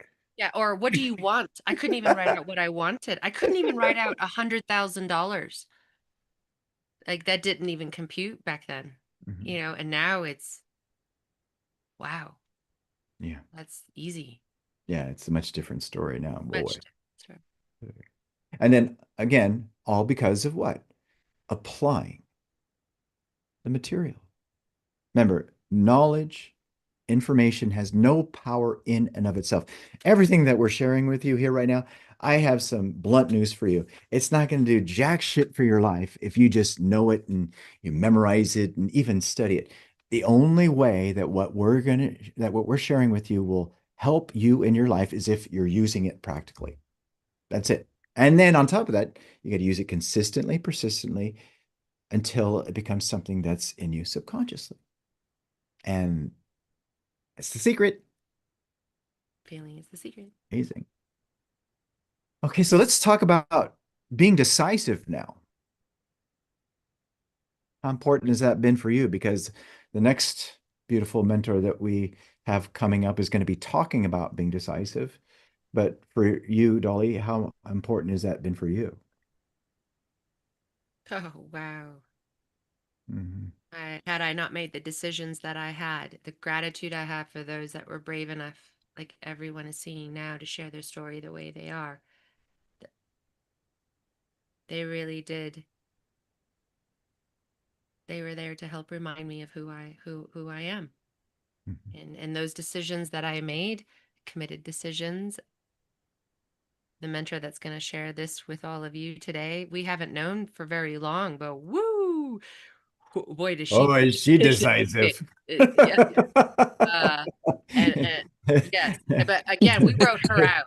Yeah. And boy, are we grateful too for Jody and John, who we'll be hearing from here soon too, masters in this game of life, who found her, and yeah, and she found them and all of us. I'm so grateful because yeah, you're a force to be reckoned with, sister. Mm-hmm. Hi, Lisa. Everybody, this is Lisa. And Lisa, you Thanks, ready? guys. And I just want to start by saying I am so blessed that I met you all, and I will share some of that story today.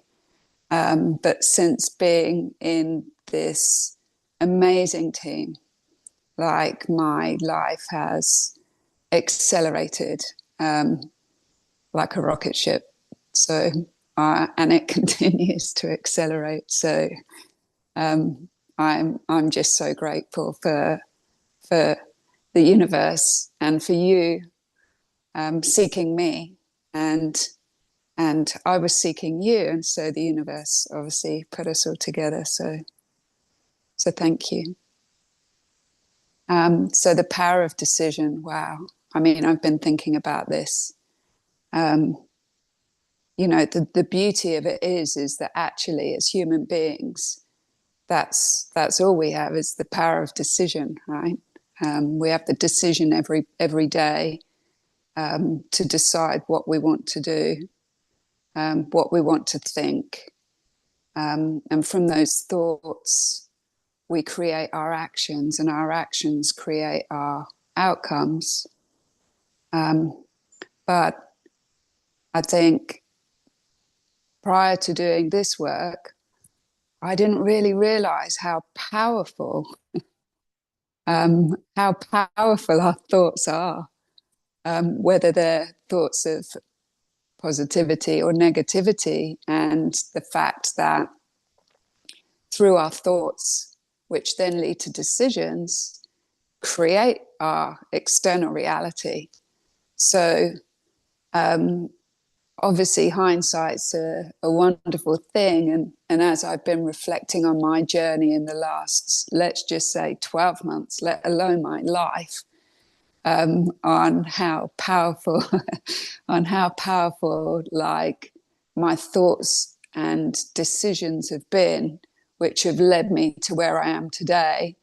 Yeah, it's quite mind-blowing. So I'll tell you a little bit of a story of my last 12 months, and how the decisions that I've made have shaped my reality today.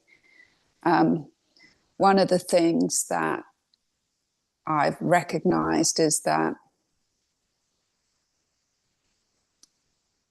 there was a period in my life where, you know, they talk about fight, flight, or freeze. And I was definitely, I think I'd been in fight or flight for quite a lot of my life. Like, I was ambitious, I was driven, I was competitive, I was, you know, an alpha female with a with a little bit of alpha masculine. I know we've all got female and masculine, but yeah, I was definitely leaning more into the masculine energy for the first half of my life. And that brought me to a period, I think, in my 40s, which where perimenopause actually started to change that for me, unknowing to me, because my hormones were changing so silently in the background that I didn't even realize that it was happening, but I was changing as a person.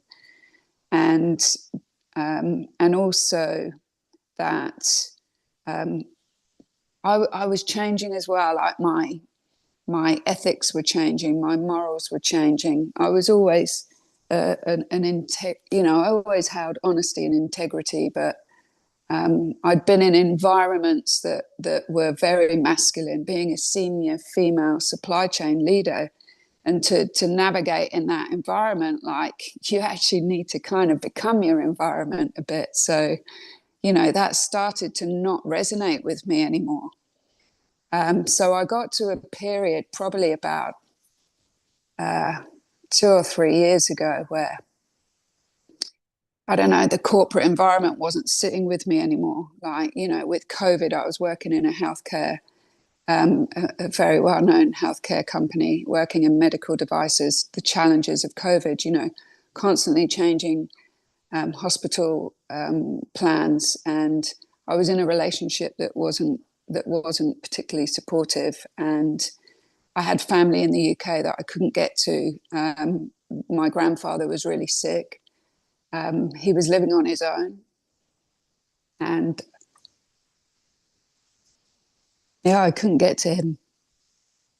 So anyway, there were various things happening at that time in my life, and yeah, I guess it got to a point where I knew something had to change. Like, I was fortunate enough that I got an exemption to be able to travel to the UK. So I stepped out of my corporate job. So it was all divine timing. I stepped out of my corporate job at the same time and went to care for my grandfather in the UK. And yeah, and then I came back from that, and the relationship was still the same. And I was like, what's happening here? You know, like, I used to be successful, ambitious, sporty, happy, like enjoying life. I was adventurous, and I just got to a point where that just wasn't happening anymore. And I was like, something needs to change. And I think that's where the awareness kicked in. It was like, I have to change my life. I can't continue like this. But I don't know, you know, I don't know what to do. Like, I know I need to do something, because the only person who's going to change it is me.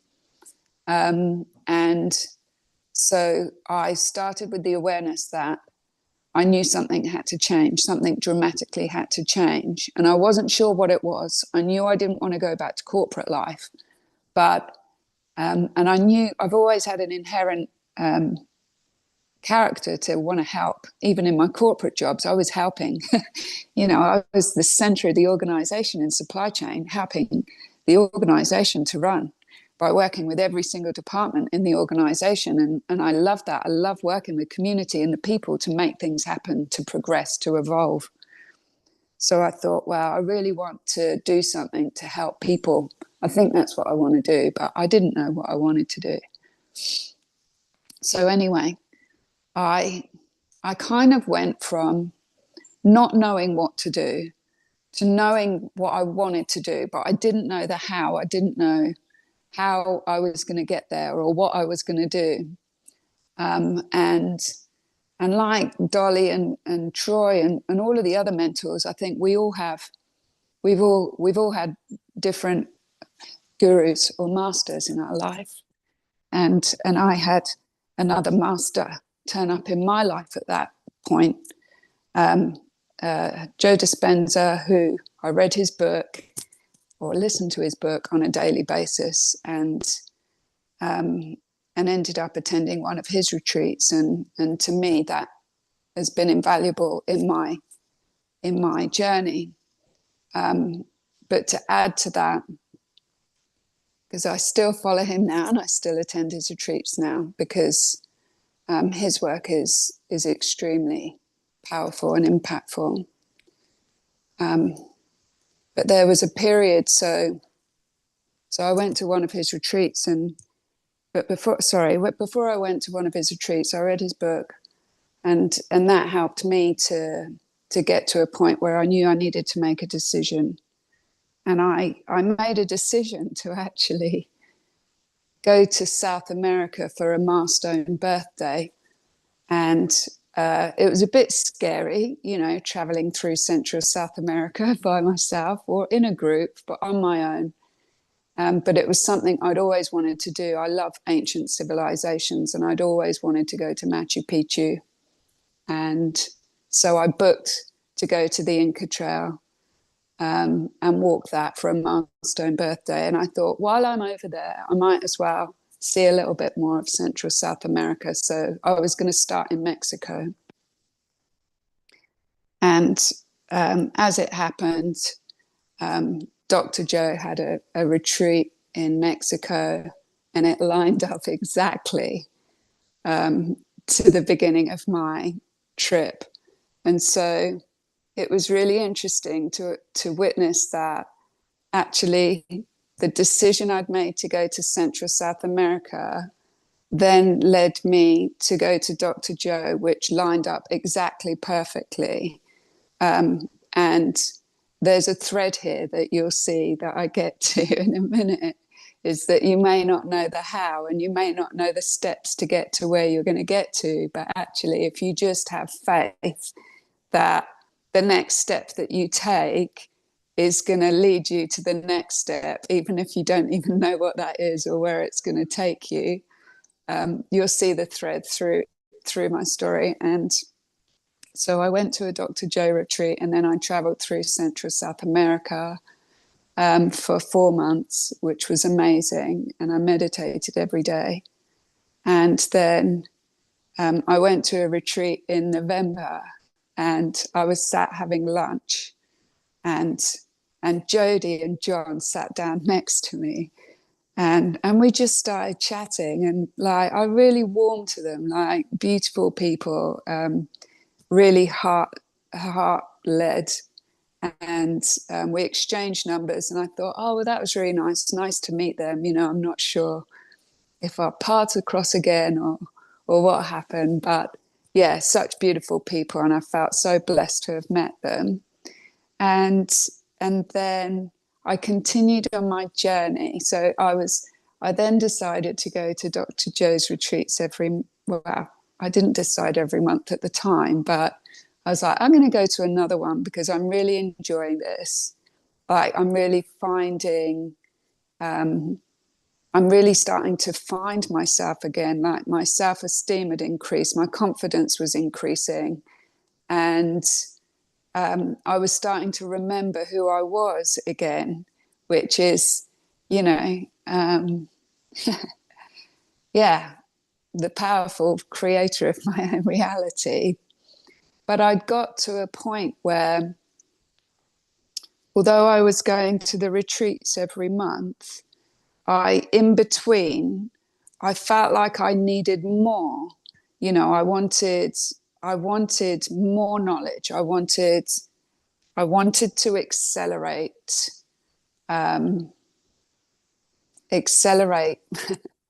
my path. Like, I don't know how to explain it, but I was on this path and I wanted to maximize it. Let's just say that. And so I reached out to Jody in January, and because, as you're on a transformation journey, it doesn't always, it's not always pretty, right? It's not always, it's not always sunshine and roses. And so I made the decision to contact Jodie, and Jodie and John, funnily enough, I was in Florida and they were in Florida at the same time. Again, divine timing. So I went to stay with Jodie and John for a couple of days in their amazing RV. I mean, for anyone who doesn't live in America, these RVs, they're like apartments, right? They've got all the bells and whistles. And I stayed with them for a couple of days, and I said to them, you know, one of the things we talked about was what did I want to do for my career? And I said, well, I don't, you know, I want to help people. I know I want to help people. Like maybe I could be a mentor, something where I can have flexibility to travel. But I want to give back. You know, I've learned so much. I am in such a good space. I've never been happier in my life. And I want to give back to community, and I want to help people. I've got so much experience in life. And so I want to help other people to maximize their lives by helping them to remember who they are. And I knew it was possible. I didn't know how I was going to do it, having, you know, I've been a senior leader, so I have been a mentor, but in a different capacity. But yeah, so I met with Jodie and John, and after a couple of days, again, I felt like I leveled up. They're absolutely amazing mentors, anyone who works with them. And I know there are some mentees on the call today who can testify to that too. Absolutely amazing. 2 days completely turned me around. And so from that, I ended up going on a trip to Mexico, where I met the beautiful Dolly and amazing Troy. And we spent a few days together. And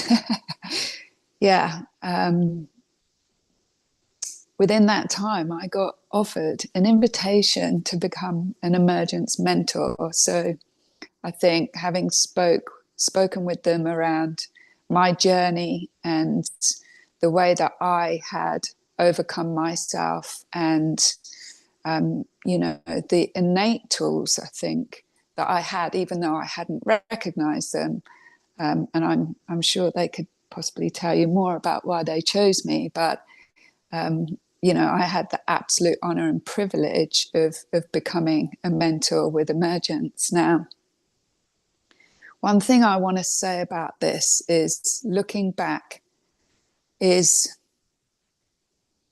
when you make a decision, whatever decision it is, you open the path to possibility.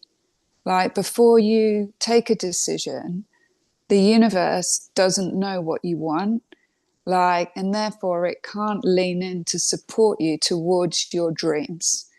And don't forget, your decisions come from your thoughts.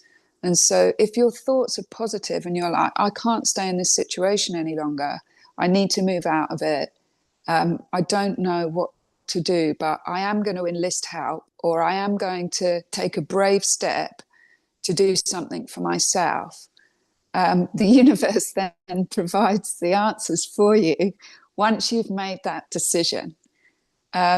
And when you decide, you take action against the cause. I'm sure you've all heard of cause and effect. You know, we need to have a thought and take a decision, which becomes a cause. And then once you put your energy into that and start taking steps towards it, it's like the path magically unfolds in front of you and supports you. And you then, you know, we're taught all through life, and especially as a supply chain manager, like, that you need to know the how, and you need to know the steps, and you need to know the exact process flow of how you're going to get from A to B. And actually, what this work is teaching me is you actually don't need to know the steps, and actually life becomes more magical and more, wow, amazing and outstanding the more you don't know the steps, actually. When you completely lean into faith. Yeah, my journey continues. So after, was it before? I think it was before I met Jodie. But I made the decision after a Dr. Joe retreat to go back to Australia, and I packed up my house I made a decision and I went back to Australia, and I consciously uncoupled from my partner of 11 years. And I decided that I was going to leave, and I took 1 week to pack my whole house up, and I gave all of my stuff away predominantly. There is a friend who's on the call who's got some of my stuff in her garage, actually. Thank you, Lucy. But predominantly, I gave everything away or sold it. And I just took a brave step and left Australia and went to another Dr. Joe retreat in San Diego.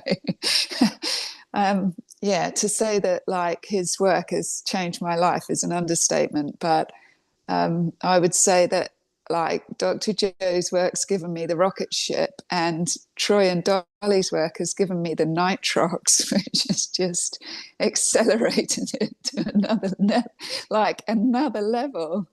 So like I've got sincere gratitude in my heart for everyone that's been involved in my journey. I think one of the other key points that I'd like to add is that one of the big things that stopped me moving forward so long prior to making these decisions was procrastination.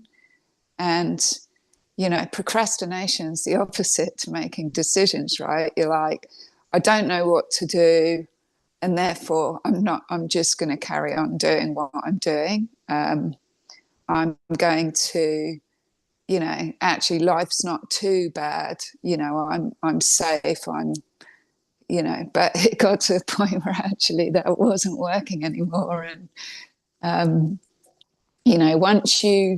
as I said, once you make the decision and you move out of that procrastination and you make a decision, even if you don't know how that path's going to unfold, by making a decision, things start happening. It truly is like magical. And there are certain choices in life. You can say, I can't do something, or I can do something. You can say, it's too hard, or it is possible. You can say, oh, someday I'll do that, or I can do it today.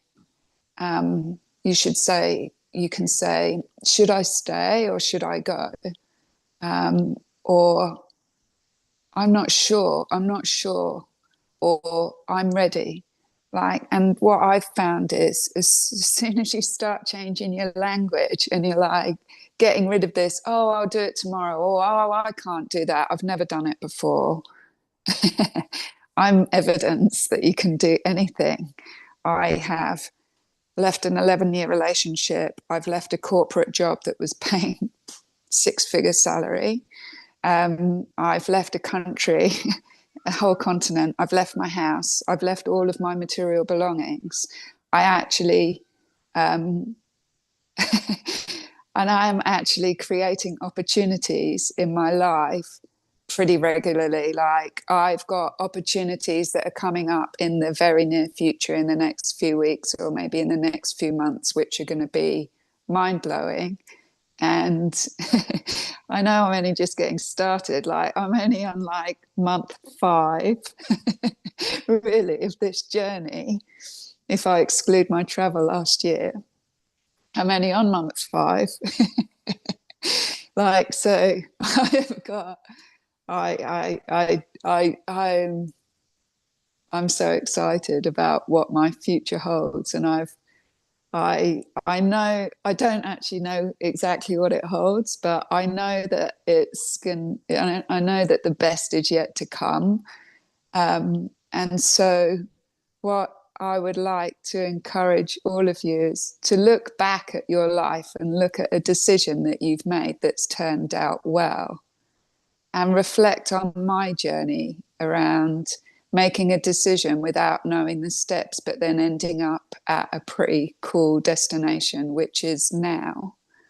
And recognize that actually the reason that that cool thing turned out was because you made a decision in the first instance towards that vision, and then you held that vision. Like, it's all right making decisions, but you can't make a decision on a Monday and then on a Friday completely forget about that decision. Like, you need to sow the seed, and then you need to water it with your intention and hold your vision and take small steps towards, or big steps towards, that vision. And then it will happen. It might not happen in the way you expect it to, because the universe doesn't always give us things the way we plan them to be. But it will take you on the path and the destination to your vision if you hold that vision with sincerity in your heart, and you keep placing your energy and your intention and your action into that vision, whatever it is. And if you're not good at making decisions, like if you're in a place right now where decisions are really hard, because I was there for quite a long time, I'd recommend starting just on a daily basis, like take decisions. What am I going to wear today? What am I going to eat today? What actions can I take today? Make yourself a to-do list and tick off those to-do list actions, because as you start ticking off those actions, you start building confidence in yourself that you can actually do the things that you've said that you're going to do. And once you start doing that can help, it can help with your self-esteem. And the small things then turn into bigger things. And the bigger things turn into bigger things. And the bigger things turn into bigger things. And once it starts gaining momentum and you start recognizing how much support you've got from the universe, then the sky's the limit. Like, you've got unlimited possibilities if you start realizing the powerful creator that you are, just by having thought and feeling and dedication and commitment and consistency towards your goals. Then, and you start seeing the stuff that you start calling in, the synchronicities and the opportunities that start turning up. Like, I could talk to you for quite a few hours about the things that have happened in my life in the last 6 months. But I'm really thankful for the time that I've had to share my story this morning, and I want to give enough time to everyone else to share their stories too. I'll just leave you with, just remember that please don't underestimate the decisions that you make on a daily basis, because every decision you make, whether it's positive or negative, will lead to an effect. And if you keep holding that decision or that thought process, it will cause an effect, whether it's positive or negative. So let's start making your decisions positive. And remember that you're unlimited. Like, you can make anything happen in your life. And to anyone who knows me on this call, or even if you don't, I want you to witness my journey as it goes forward and borrow my belief that you can make absolutely anything happen, and get excited about it, because it's your life and you're the creator of your life. And thank you so much for giving me your time. And I hope that I've inspired some of you in some small way. Wow. Wow, Lisa. That was amazing. Isn't it interesting how procrastination, when it happens, is just a habit? Mm. And you can create the habit of being decisive. That's what you were talking about. Mm-hmm. Yeah. That was beautiful. Yeah, decisiveness, big deal. And we completely agree with what you're sharing about the possibilities that are in front of you. And boy, you are definitely a beautiful force that's ready to go so big and so far. You're already going big and far already. That's Mm. incredible. Thank you. Thank you for your wisdom and guidance. You guys are amazing. Everyone on this call, absolutely amazing. Thank you so much for leading us. Wow. It feels so good when when we when we see people using it. It's the best feeling in the world. Oh, thank you so much, Lisa. Dolly. I just, I know I was taken back when we were introduced to you, and I say taken back just in that the manifestation of a fantasy for me that has come true about the characters that we have written out about Mhm. this expansion of what we want to do. And, with Dr. Joe Dispenza too, he helped me on my journey as well, and knowing how close you are, in the work you do and applying, and how much more expansive that will be collectively together, because that's like attracts like. Troy, you remind us of that every day. And that deeper level of understanding of it. This was so beautiful to learn from you, Mhm. to be on this journey with you the way we have been in this very short period of time, as you would just share it. Although it seemed, but we recognized each other as we talked about with Tom and Zan. It's like we've been looking for you, and you've been looking for us, and what you seek truly is seeking you. Yeah. And to have that faith, like you shared, the universe, that it really does have your back. But you Mhm. got to meet it halfway, and we've watched you do that. And boy, has that. Thank you, Lisa. Thank you, I Lisa. love you so much. Yes, we do. It only gets better. Wow. Now, everybody really think about this.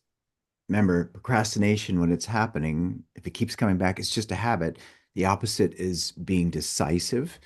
And here you just heard a wonderful example of an awareness about the importance of being decisive. And my question for you is, can you see how learning how to be more decisive, to being in a container where there is decisiveness happening towards the growth and expansion would serve you in your life? Can you see how that would change so much in your life?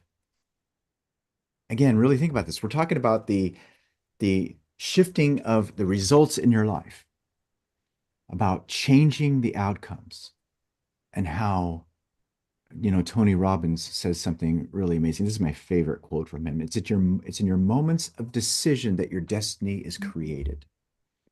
And what's amazing is when you learn to be decisive, oh my God, everything changes.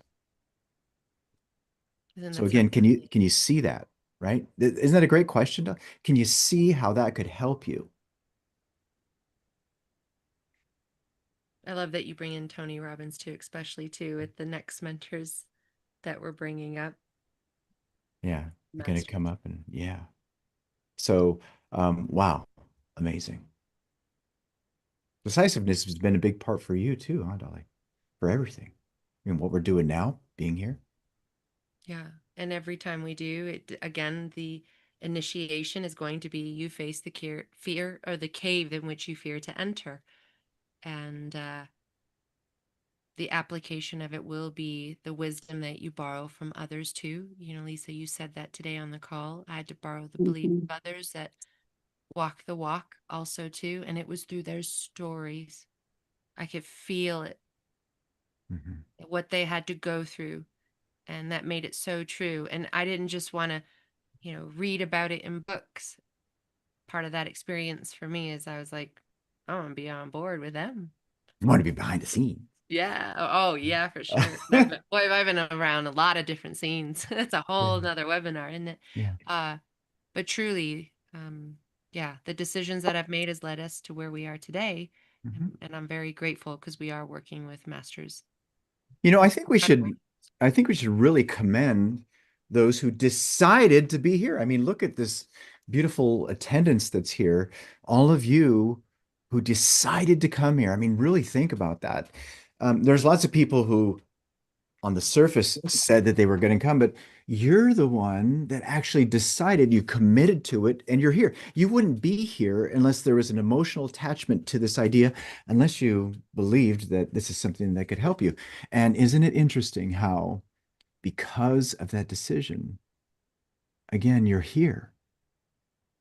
And everything can shift even more dramatically provided you apply. Because again, you're going to hear us talk about that constantly over and over again. That first part is extremely important, application. But anyways, we need to commend you for that, because that is amazing. That's incredible. And it's also really brave of you. You might not think it was, but I got to tell you what it was, because there's lots of people who are afraid to come into something like this solely because that worry and doubt is so strong about whether or not they can do it, or they're doubting that something that's even possible for them, but not you. And so, you know what, we're going to say amazing and congratulations. But again, ask that question. Can you, we're asking, can you see how this could help you? And it's pretty awesome when you really connect with it. All right, so now we got to talk about dreaming big. The importance of dreaming big and how important it is. I mean, I said the importance of dreaming big, and now how important it is. I mean, that's not a contradiction statement. That's a big deal. And so, with that, we're gonna draw another amazing mentor of ours to the stage. And I got to tell you, it's been wonderful to see the growth from this person. This happens to be Holly's sister. I'm so And grateful that you're here. I didn't even see you because you are right now immersed in such a beautiful space that you are leading. We're Oh my so gosh. Ingrid And that they showed up. oh, she is leading a retreat with and she's here while the amazing, retreat's there. powerful I would women. like, I was going to say, I would just like to mention, is anybody super impressed that I have good Wi-Fi? I made sure that this place had good Wi-Fi so I could be here for y'all. I love y'all. Mwah. Wow. So This much. I know I was going to say, go ahead. Oh, yeah, this is really cool before you go into this, because here we just talked about the first one, application. Next is being decisive, and your decision Yes. to be here to operate Yes. regardless of what was happening. I mean, no, there's no excuse. You know what? I'm doing this. And now we're gonna tie it into the importance of dreaming big. I think that that's amazing. Thank you. So I had this whole intro and I messed it up, but I wanted to switch things up. Are you ready? Hello to the beautiful Troy and the amazing Dolly. Well, thank you. And then to all the mentors, I love you all so much with all of my heart. In fact, Jody, look what I brought. Oh, you get the It's a towel. comfort blanket. Yeah, isn't that great? Isn't this great? You know what? I will say this about applying it and decision making and dreaming big. There is nothing in the world like having the support, the system that I have with each and every one of you. Wow. Because I will channel your energy, each and every one of you. I will channel your energy, especially when I start to have some fear and doubt, but that just continues to diminish. And so I want to talk about, decision making and dreaming big. The crafting your goal is actually really what I'm supposed to talk about, but I just want you guys to know this. I started to learn in the year that I've been with you guys that the goal is not really to get. The goal is really to grow. So when I ask myself what's next to me, I ask myself, where will I grow? Where will I grow?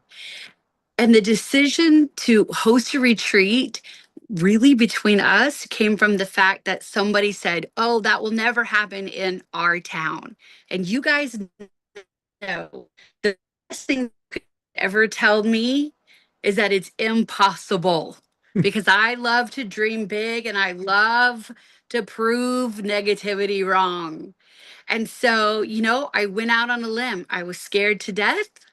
Was this dream big enough? Because a lot of times you guys will, if you ever decide to work with a mentor, and I really recommend that you do, because it's absolutely life affirming, life changing to have spirit guides.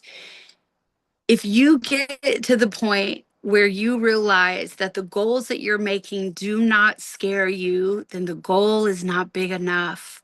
And I will never forget, in a million years, I went to a retreat with all of the mentors that you see, here today, except for Lisa. But Lisa, it's like she's always been here, right? Like she's always been here. And Troy wrote something down on our card, and it was a number that was so big that I'd never even made it in a year. And it was, I am so happy and grateful now that I make $250,000. Then that was the number that he gave. And I was going to say a year. And before I could write it, he said a month.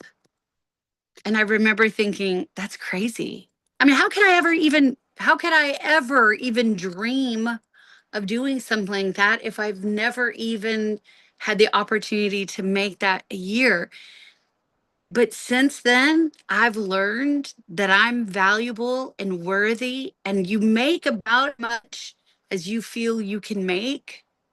And now I have superseded that and believe in my heart of hearts that $250,000 a month will come. Now, for those of you who don't know me, you need to understand that it's not about the money.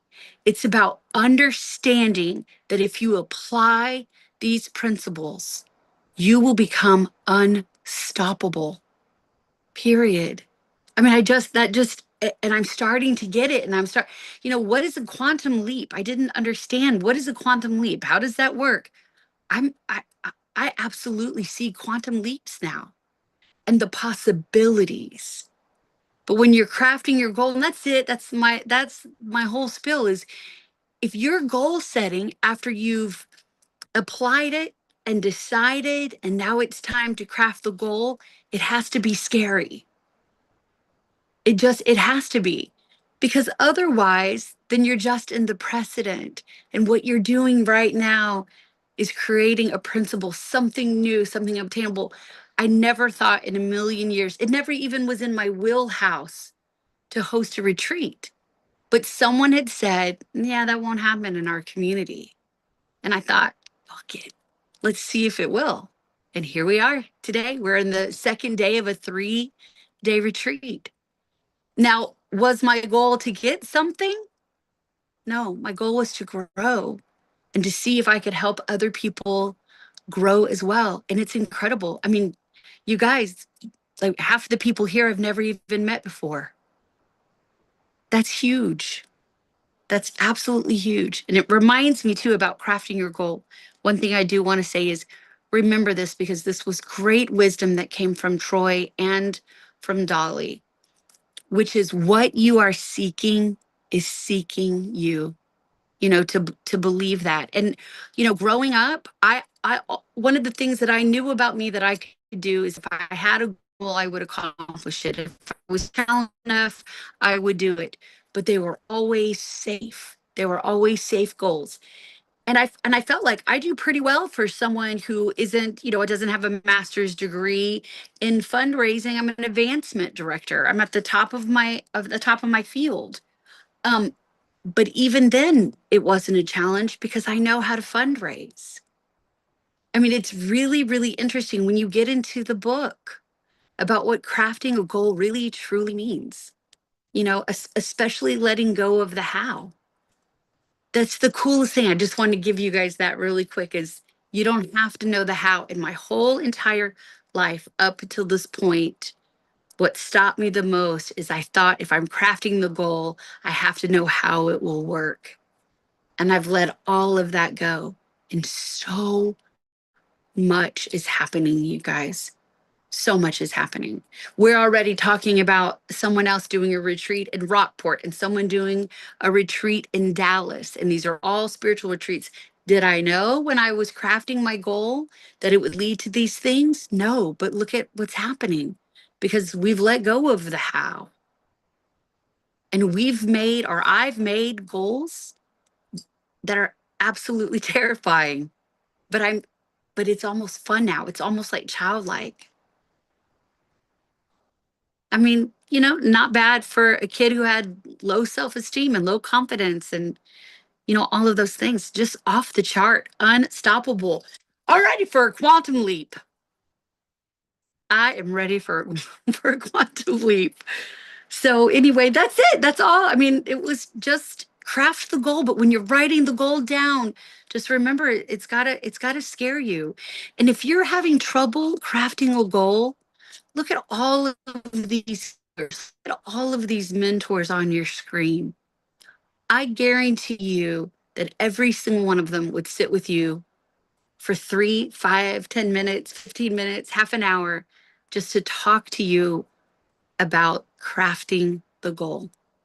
Because what Troy did for me by just putting a number down and it being, to me, the incredible part of it wasn't the $250,000. I've seen it. It's a month, but it changed the way that I think about everything now. Absolutely everything. And I have so much belief, so much belief. So, so keep it coming. Here it comes. Craft the goal, accomplish the goal, let it scare you, get through it, and then just go, go, go, because that's how it works. Mm. Wow. Isn't it interesting how it's just a state of mind that that's all it's about? The feeling is the Yeah, secret. that's right. The number is neither big nor small. It's your thinking that makes it so. I mean, why is it so big? Because you're relating it to something before, but really it's not big, it's not small, it Mhm. just is. And by the way, really great question, Ingrid. How much more alive do you feel by setting your goal on something that you would really love to happen rather than something you knew you could do or thought you could do? How different is your aliveness inside? Oh, 180 degrees. And Yeah. I wasn't too bad when I saw you guys the last time. It just keeps getting better. Yeah.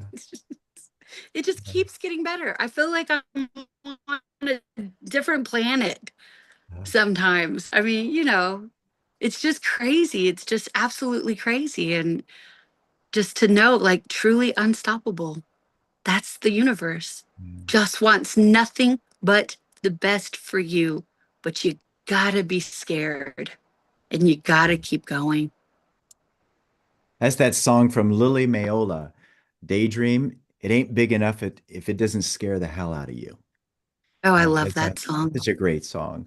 And, Yeah. and and again, this is really important to do because the personal development world, a lot of people who are not in the personal development world, they teach you to set safe goals, to set goals that are reachable, something you know you Mhm. can do or think you can do. But you just again reminded everybody that the purpose of a goal is not to get the thing, it's to grow. Mhm. And yeah, Absolutely. Will this help me grow? Will I grow from this? And what did you tell me? I wrote it down a couple of weeks ago.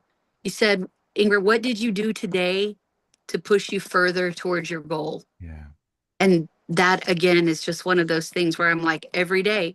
Well, so you know what? I'll put a Facebook post up. Is anybody interested in doing is anybody interested in hanging out and doing a spiritual retreat?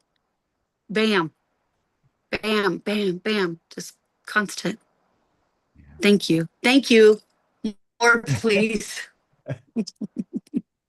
Dolly, this has got to, I'm sure I already know this, but it's got to be so much fun for you because it's your sister and you're seeing You her can't buy this. go to this. When Yeah. they talk about that it isn't just about the money, because you will reach your financial goals, you'll get there in your milestones, because you will, and that's all Mhm. fun because of the freedom that money will do for you. Mm.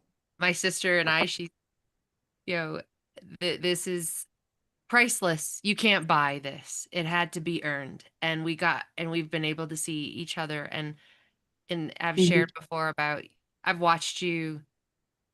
She was my icon growing up. She is fearless in everything she did, and she is a master manifester. There's no doubt about that. And the life that you've manifested today, and what you Mhm. continue to do and what you're willing to do, um, how the universe placed us as sisters, yeah, share Mhm. the same father, and it's And when you understand it from the level of awareness that we do, the generational Mhm. curses, if you will, that's not really a curse, but just in storytelling, what we've Mhm. been able to clear in our lineage and do this together. Again, I'm so grateful for our leaders and those that I have found along the way so that we could do this together. I'm so grateful. Congratulations, Ingrid. It does get better. So yeah, more please. We got this. Thank you for leading me to the truth. It is the way. Yeah. The way. That's right. The way. The So way. for those of you who don't know, I was scared in a situation and turned to my sister and I was like, "Are you sure this is the way?" And she said, "This is the way." And she was right. Mhm. Oh, I Wow. love you. We love you. Well, thank you, Oh, Ingra. I love you too. Oh, hello Yes. to Yeah, all You of guys you you're dream great. toxic. big. It's so worth it. Yeah. Dream big, everybody. Dream big. Dream big. It's worth it. Yeah. And okay, guys, this is again so important to get. Now, I want you to notice how, as Inger was talking, the aliveness that was there, acting on something that was illogical, that didn't make any sense. Now, remember, everything that you see in your life right now at one time wasn't there. True. I mean, us being able to fly, um, that was just a dream. You know, at the time, there were highly educated people who were saying heavier than air things cannot fly. That's not possible. Somebody dreamt big, the Wright brothers in this particular case. They said, oh, you know what? We can do that. We're going to act on something that doesn't make any sense. See, what was missing was the desire to fly. And then what happened? We were led to that. And now we have in the sky lots of heavier than air things that are flying. And think about all this technology that you love, that you enjoy, everything. It's like it's here because somebody acted on something where there was no proof that it could be done. And now, with that being said, think about that for you in your life and how important it is for you. I mean, can you see how thinking this way, dreaming big, how much of an impact would that be for you? And not only you, but for your posterity, for your family, and how different that could change things for your life. Can you see how this could help you with that? It's amazing, isn't it? It's amazing. Wow. So again, thank you so much, Ingra. That was beautiful. Your Yeah. energy is incredible. All right, so we're going down to the river to do a water ceremony, but I will still be listening to you guys. I love each and every one of you. Okay. We See you love you. soon. Fun. That's amazing. Look at how cool that is. See, even though she has a retreat, she still came here. She decided, see, this was important. And that's the way it's going to unfold for every single one of you once you decide. The way is shown. All the plots, plans, dramas, situations, they show up. They're all there right now, lying there dormant. All that's awaiting is for you to lock into a specific state, and that happens with a decision. And that is pretty freaking amazing. All right. Wow. Amazing. All right. So now we need to talk about something else that must be addressed and understood, and that is the lie that you're in your own way, that you're your own worst enemy. How many of you have heard that before? That's something that the personal development world has spewed out with good intentions, but it actually keeps a lot of people stuck. And so we have another amazing mentor of ours, Therese Roeder. Let's bring up Roeder here. I think, oh my gosh, amazing. And Therese, you're going to be talking about this, and boy, I'm looking forward to hearing again from you on how seeing that changed a lot for you. How important has that been for you? Very important, very important. It's, yeah, I've got a little something written out here because I know this is such an important topic. And so I didn't want to just wing it. So I wrote it out. And it's made a big difference in my life because being told you're in your own way, you're your worst enemy, that's a terrible message. So I want to introduce myself. My name's Therese Roeder. I'm an emergence mentor, and it's my pleasure to let you know that self-sabotage is a lie. So how often have you been in a training program where the coach told you to get out of your own way? You're in your own way, and you're thinking, how am I in my own way? How is that even possible? And then the coach says, you're your own worst enemy. You're self-sabotaging. And I want you to take a moment and think about what that means and how that makes you feel. Here is the definition of sabotage. I looked it up. Sabotage is the deliberate, malicious, willful destruction of property and an interference with operations or a disruption of a plan. It's typically a covert act aimed at making an opponent, competitor, or system fail. So how bad does that make you feel if you were to believe that you are your own worst enemy and that you're sabotaging yourself? You would probably start to feel negative emotions and say to yourself, well, what's wrong with me? There must be something wrong with me. And then the negative thoughts become more rampant in your mind. And these feelings lead to self-doubt, procrastination, and fear. So I don't know how coaches think that this is helpful. I think it's very hurtful to make someone believe that they are their own worst enemy. Therefore, I'm so relieved that self-sabotage is a lie. You are not your own worst enemy. You're not broken. You're not sabotaging yourself. And good news, there's nothing wrong with you.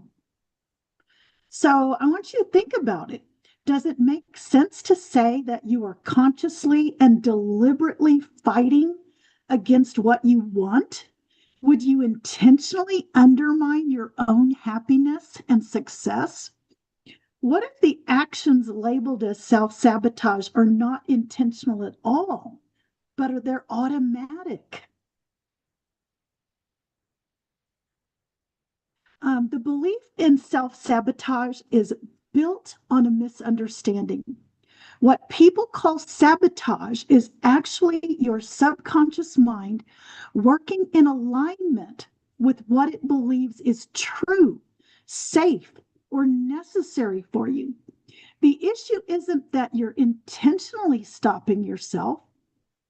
It's that your subconscious programming is operating on outdated rules that no longer serve you. The subconscious mind functions to protect you. When your conscious desires and subconscious patterns disagree, it's not sabotage. It's simply the deeper mind staying loyal to what feels safe. Reframing self-sabotage as subconscious misalignment is about moving from blame to empowerment, from conflict to clarity, and from resistance to realignment. It's a paradigm shift that changes everything. Your subconscious mind is simply following its programming, even if it's leading you in the wrong direction. The good news is that your mental programming can be changed. Imagine what your life would look like if you never again blamed yourself for being in the way. If you understand exactly why you do what you do and know how to change it, then you would stop fighting yourself and start working with yourself. By shifting the way you think and aligning your beliefs with what's shared in this program, you will dramatically change the outcome of your life. When you realize that nothing inside of you has ever been against you, then you'll begin to reclaim your power. Everything you do is caused by what you believe to be true about yourself and the world. The subconscious mind operates from those beliefs on autopilot. It does not respond to logic or willpower. It responds to feeling and identity. Understand that if what you consciously desire and what your inner programming believes, if those don't match, then the old pattern wins because it is the mental programming that you're familiar with. That is in your comfort zone. This is what your behavior will follow. So you can say, I want abundance.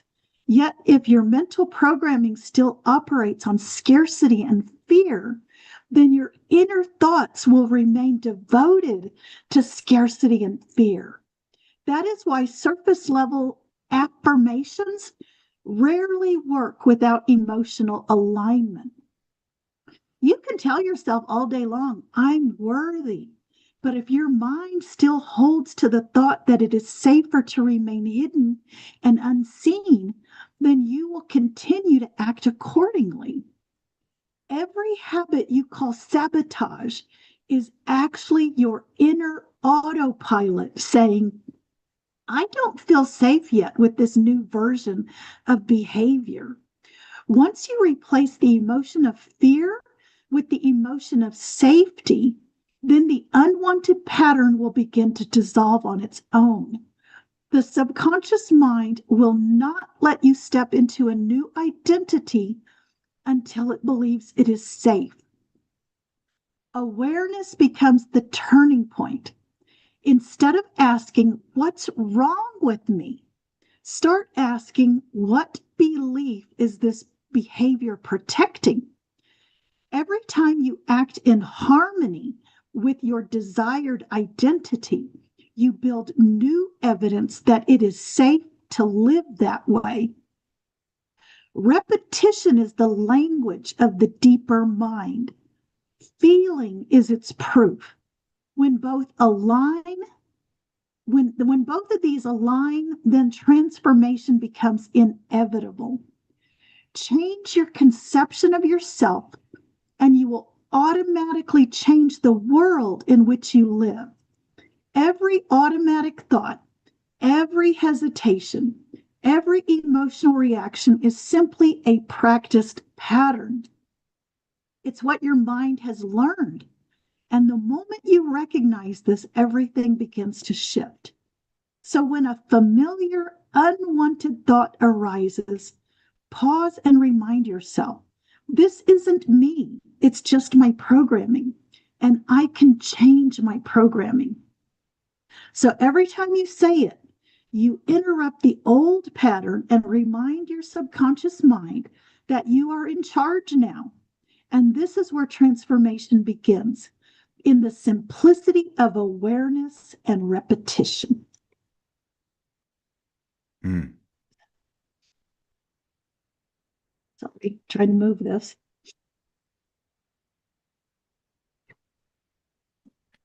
So that's been me. I often have been blaming myself. What's wrong with me? You know, why can't I get this? And I just want you to know that's normal. So that's what we work on, and how we change. Mm. That was so awesome that you read that.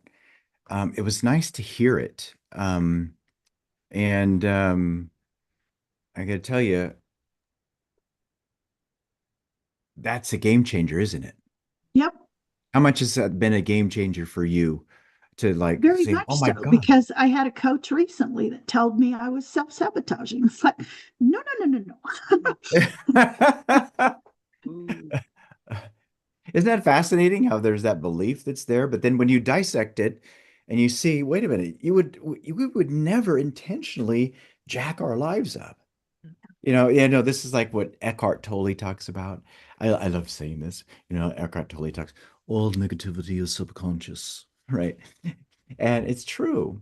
And then once you understand that, then things change. And it's so beautiful, Therese, that you decided to read from that and connect with that, because that right there, that message is super strong. And again, what's beautiful though, beautiful about it is once you start to think that way and start to operate that way, what starts to happen? It goes Yeah. away, doesn't it? Mhm. The guilt, the shame. Yeah. So, Procrastination, the yeah, freeze. that's right. Um, yeah, because I've gone through that where it's like I can't handle this. I don't know how to make it better. And Yeah. then I study. And here again, the application. Yeah. So study it, realize that it's just a program and the program can be changed. Yeah. You know, that sentence right there is something that as Dolly and I were developing all of this and putting it together and organizing it, is what we are ultimately leading people to connect with automatically. I want all of you to really grab onto this, okay? Because it's very important to connect with this. It's not me, it's the program, and I can change the program. It's not you, it's the program, and you can change the program. Your program is not you. Your program is there. If it was you, you couldn't change it. I mean, think about that. And you can change your beliefs, you can change your habits. And the sooner you grab onto that, the sooner you'll be free. And again, Therese, it's so amazing to actually feel what you're talking about because I can feel how relieved you are. It's like, oh my gosh, all this time I thought something was wrong with me. No, I just changed the freaking program. And again, it's wonderful to see that in you. Now that doesn't mean it's not that it's easy to shift, right? But how good has It it been does for come you? back, and you Yeah. gotta. So So how? it's kind of a daily reminder Yeah. that it's something I've got to work through, and Yeah. I do. I work through it. Yeah. So how has being in the right container with the right reminders, with the right information been for you to help you with that? Has it been speeding it up for you and helping you to understand it better? Yes, because I'm very much one who I would rather just stay hidden. I don't really want to be on video, but it's getting so much easier. It's like, okay, I can do this. Mhm. Um, so yeah, I've come a long way with that. Wow. Yeah, and we've seen it too. I mean, just what you put together recently, that was a beautiful accomplishment. And and you're growing even more. You learned a lot from it and oh my gosh, keep going. Absolutely amazing. It's been fun to watch her, Dolly, huh? Without a doubt. And Therese has been a part of my journey too from the beginning. You've watched me grow through the very same thing that you're growing through, and we continue to. And that's a reminder for each other that it's infinite. That's the beautiful part of having a human experience. And Bob was the first person that said, you're not, you're a spirit having a human experience, the true essence of who you are, the very thing you talked about. Spirit would never sabotage. Spirit is Right. seeking fuller expression and expansion. So when we become aware that we could change the program, you watched me change it too. The stories that I shared, the shaking that I did, I said the same thing as you. I don't want to really be on stage. I don't know how to publicly speak. I've never had any training, but it wasn't that people were seeking. They were seeking the experience. What people say that they desire is to feel alive. And that's been a common thread in each of our stories. Everyone coming in at different, awarenesses and statuses and whatever the titles and all those things. We've met the billionaires, and I'm like, I'm the most relatable. I was at the bottom, if there, and then I realized too, there was even more than that. Again, because it's endless. How amazing though, here you are being vulnerable and sharing your story. People can feel that what you're growing through, and that's what connected me to Bob Proctor. I wanted to walk with leaders that walk the walk. That was part of what I wrote out, and we've had to, we did whatever it took so that we could be with leaders such as you. And so I want to thank you. We've seen each other manifest. I've seen you manifest things too, because I wanted to be around master manifestors. Mhm. And sometimes we don't see it, but others see it for us. That's something, the relationships, Troy, that we've created along the way, people that are well known around the world, sometimes we'll see things that we don't see just yet. They see us for who we are, who we truly, are remembering to be. And that's what we do for each other. Thank you very much for shining your light today. That matches your card, by the way. Beautiful. Thank you so much, Therese. Thank you, You. Tree. Gets better. And I know you know that. Yeah. Now, again, let's really sit in what's been unfolded so far. Golden rule of application, and then power of decision, dreaming big. Once you decide to dream big, you see and recognize, wait a minute, you're not in your own way, you're not your own worst enemy.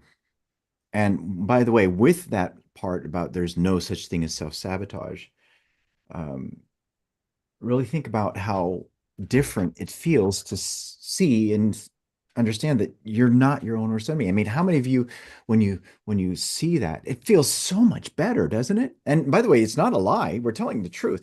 There's psychological studies that have been made where they studied people who believed that they were their own worst enemy, that they self-sabotaged, that they had to get out of their own way. And 100% of these studies revealed a tremendous amount of guilt and shame. And that guilt and shame, more worry, more doubt, more fear, more stuckness. See? And again, as we're sharing this with you, the question that we're going to ask you is, can you see how by understanding this, by being around other people, being in a container where you're with other people who are not only working on themselves to understand that, but also to use that in their own lives and to help other people to use it in their lives? Can you see how that would help you in your life?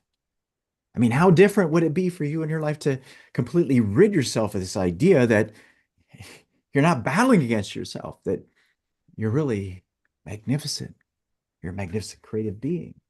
Because that's really the truth of who you are. Isn't it wonderful, Dolly? I mean, that's what we had to do.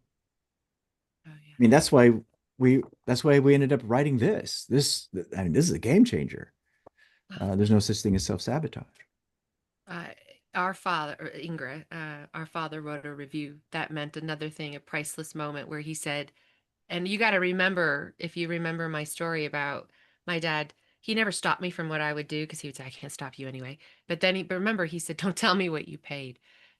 Just go do it because it would have freaked him out if he had known. Of course, I put it all back and everything is better. And when he read the book just recently, because he's had it for a while, it's been published for a little while now. He said, every school needs this. Yep. I sent a screenshot of that to Troy and I said, that you can't buy that. Mm-hmm. That's my father. My You were, father's it shit. was so fun watching you, your face, your emotions were just beautiful. They were beautifully um, Oh my, and then connected. he Your wrote a tear-eyed. review. Yeah, Yeah. and then he wrote a review. My dad doesn't do that. That's not his, I mean, that wasn't something that we would see because he doesn't want to put his information out. He doesn't want to, he was always the last one to get on. He's like, I'm never going to put my credit card online. They're going to steal, and for him to really put himself out there and then, do you guys like it? Is the review good? Mhm. Priceless. Yeah, that was awesome to read. Yeah, that was incredible. Yeah. Because it shifted him and he was ready because he saw us or me, my sister apply it. You Mhm. can't make this up, Yeah. guys. Now, again, the big thing here is liberation. Yeah. Liberation from incorrect information. Now, the personal development world has good intentions with trying to share that with you. And you know what's really fascinating about this, Dolly? I think this is really funny because we hear the phrase new thought, right? New thought. And what's interesting is the new thought stems from that belief that you are your own worst enemy, that you've got to get out of your own way. And what you've really got to tap into is the old thought, the ancient thought, the thought rooted in truth. And once you do connect with that, and by the way, that truth is everywhere. It's just been misinterpreted by so many people. Um, but once you connect with that, then that's when everything changes dramatically because now you're working with the principle, you're working with the law. And again, we're asking you, can you see how by understanding that, by dealing with the primal cause, tapping into who you truly are and shifting how you're thinking, can you see how that could help you in your life? And that's amazing, isn't it? It's amazing. So now there's some other things, Dolly, that we need to talk about, that you and I, we're going to have fun with here. And that's awareness, and even tapping into who we truly are, who you are. And I remember Bob talking about how it's all about awareness, your consciousness. And you remember when he would say this, he says, a person who earns $100,000 a year is not earning $100,000 a year because that's what they want. They're earning $100,000 a year because they are unaware of how to earn $100,000 a month. See, think about you and what you're earning, how you're living. I got news for you with regards to the results that all of you are delivering, even ours. It's exactly where it's supposed to be. Nothing more, nothing less. See, that's cause and effect, which leads to the big question. Are you aware of what's causing the results in your life? And you know what? Most people are completely oblivious to that. How many times have we run into that, Dolly, where we'll ask somebody, well, what's causing your results? And what is it that they say almost all the time?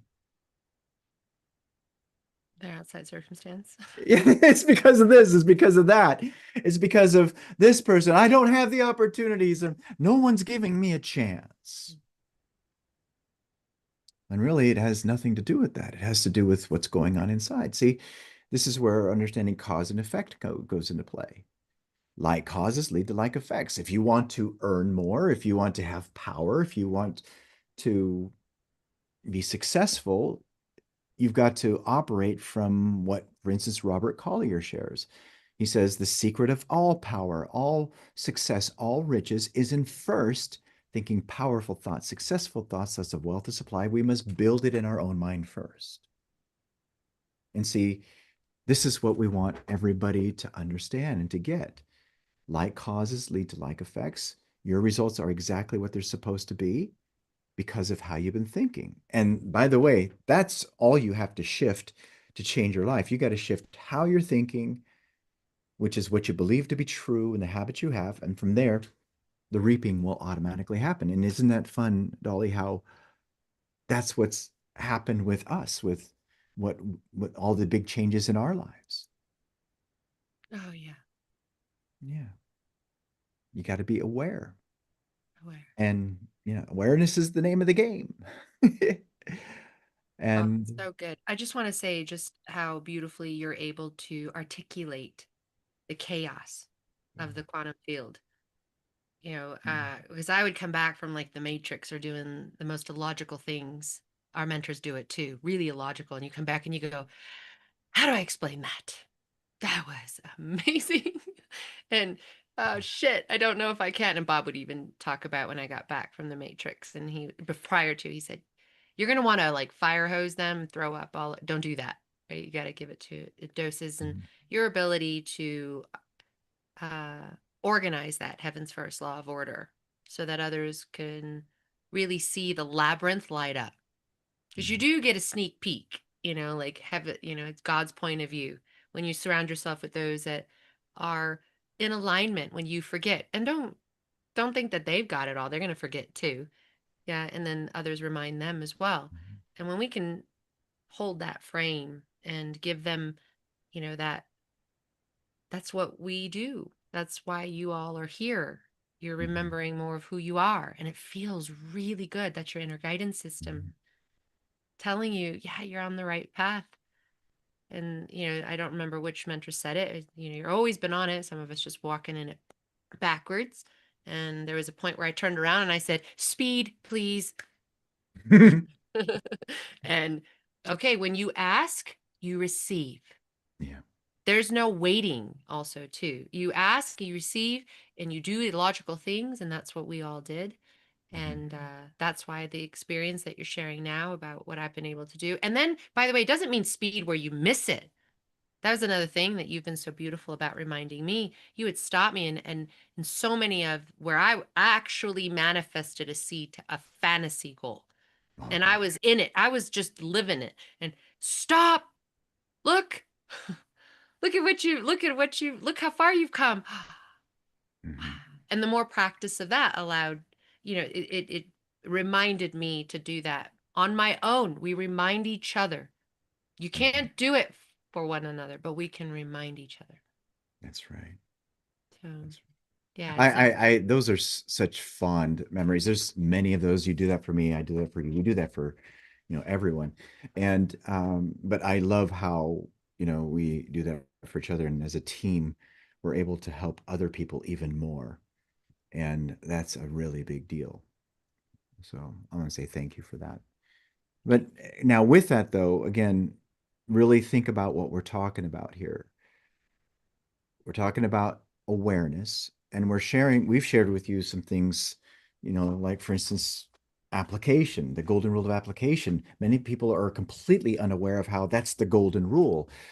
The next thing we talked about is being decisive and how you get to make decisions and how it's in your moments of decision that your destiny is created, and how important it is to dream big and imagine great things for yourself. See, these are just things that we're helping you to see, of which was then followed up by understanding the lie of self-sabotage. And think about how many people in their awareness believe that that's such a real thing, but it's not true.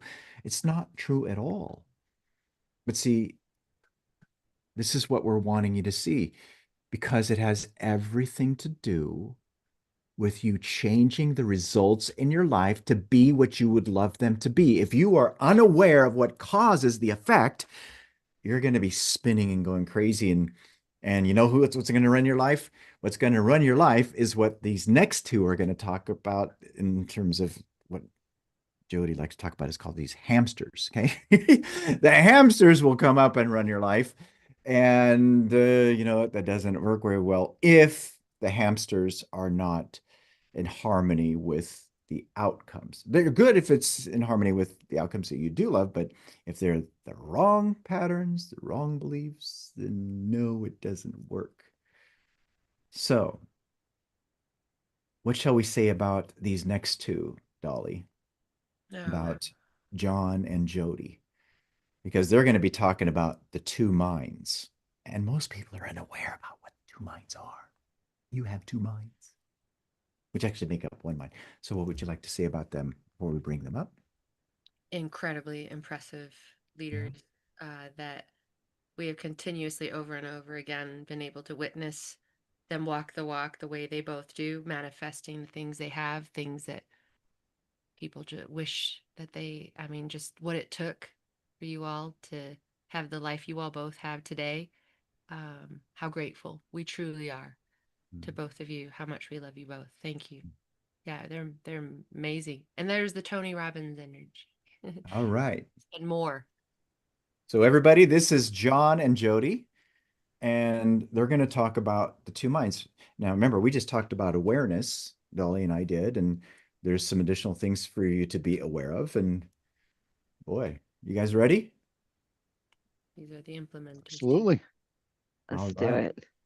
All Absolutely. right. So we are the two. There's her mind and my mind. There's two minds.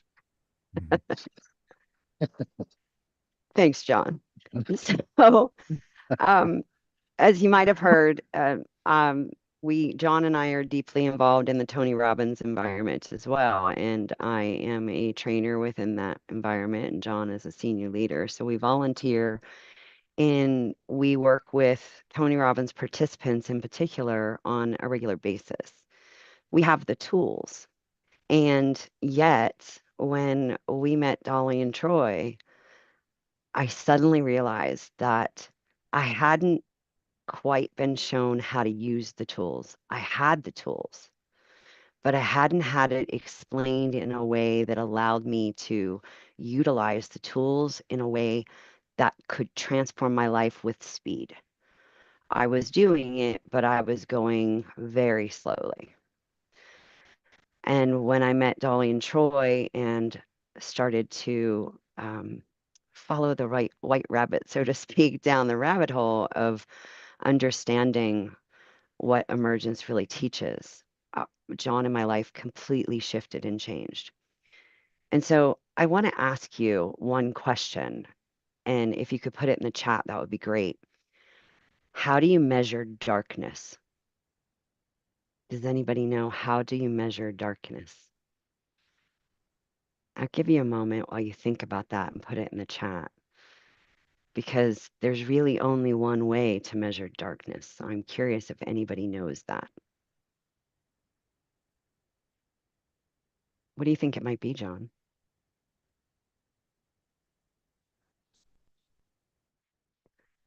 Oh my gosh, that's correct. So in order for you to understand the dark, you must also have an understanding of the light. So we talked about application, and I was applying some things in my life as a Tony Robbins trainer. John was applying things, but we weren't being consistent. We were great at making decisions, but some decisions felt heavier than others, and so we were slow to make decisions. And when we picked up on speed on making the decisions, then we got to that, oh, we got to make that dream big. And I thought I had dreamed big, but much like many of the other people who come through the program, both mentors and participants alike, we got stuck on the money. And we're like, oh, I don't know if I could make that much money, because for some reason, our money paradigm in particular is one of the deepest rooted paradigms that helps shape our identity. And if we can really get hold of that, our entire identity shifts. But we have to understand first what is poor to us and then what is wealth to us. So when we get into that dreaming big part, we're really able to dive deep into understanding how are we measuring our darkness, or how are we measuring our wealth. So again, we go back to, I cannot feel anger and love at the exact same moment. I can feel both emotions, but I can't feel them at the exact same moment.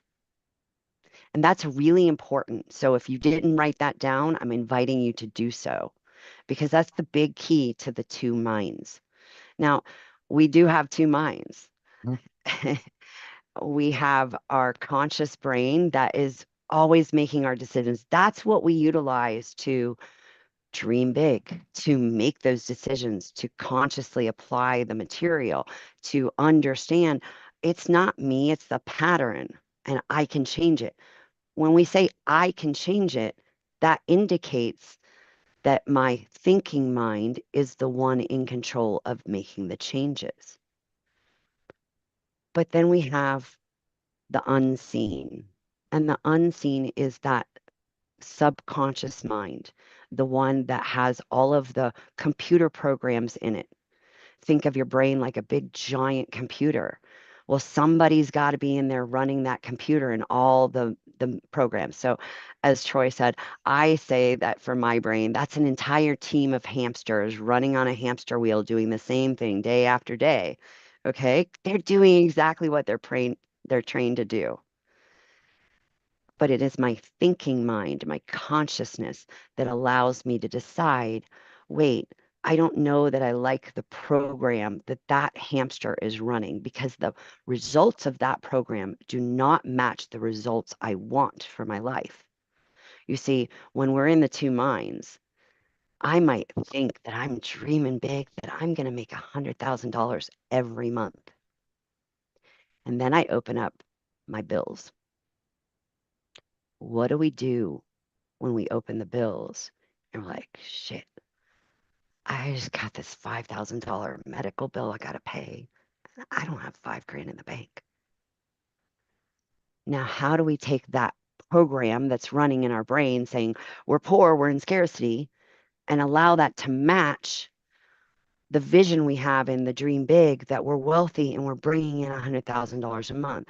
And that ties right back to the very place that this entire webinar started, which was gratitude. You see, when that bill comes in and I've got a $5,000 medical bill, instead of saying I have $5,000 of debt, I get to reframe it now and realize I don't have $5,000 of debt.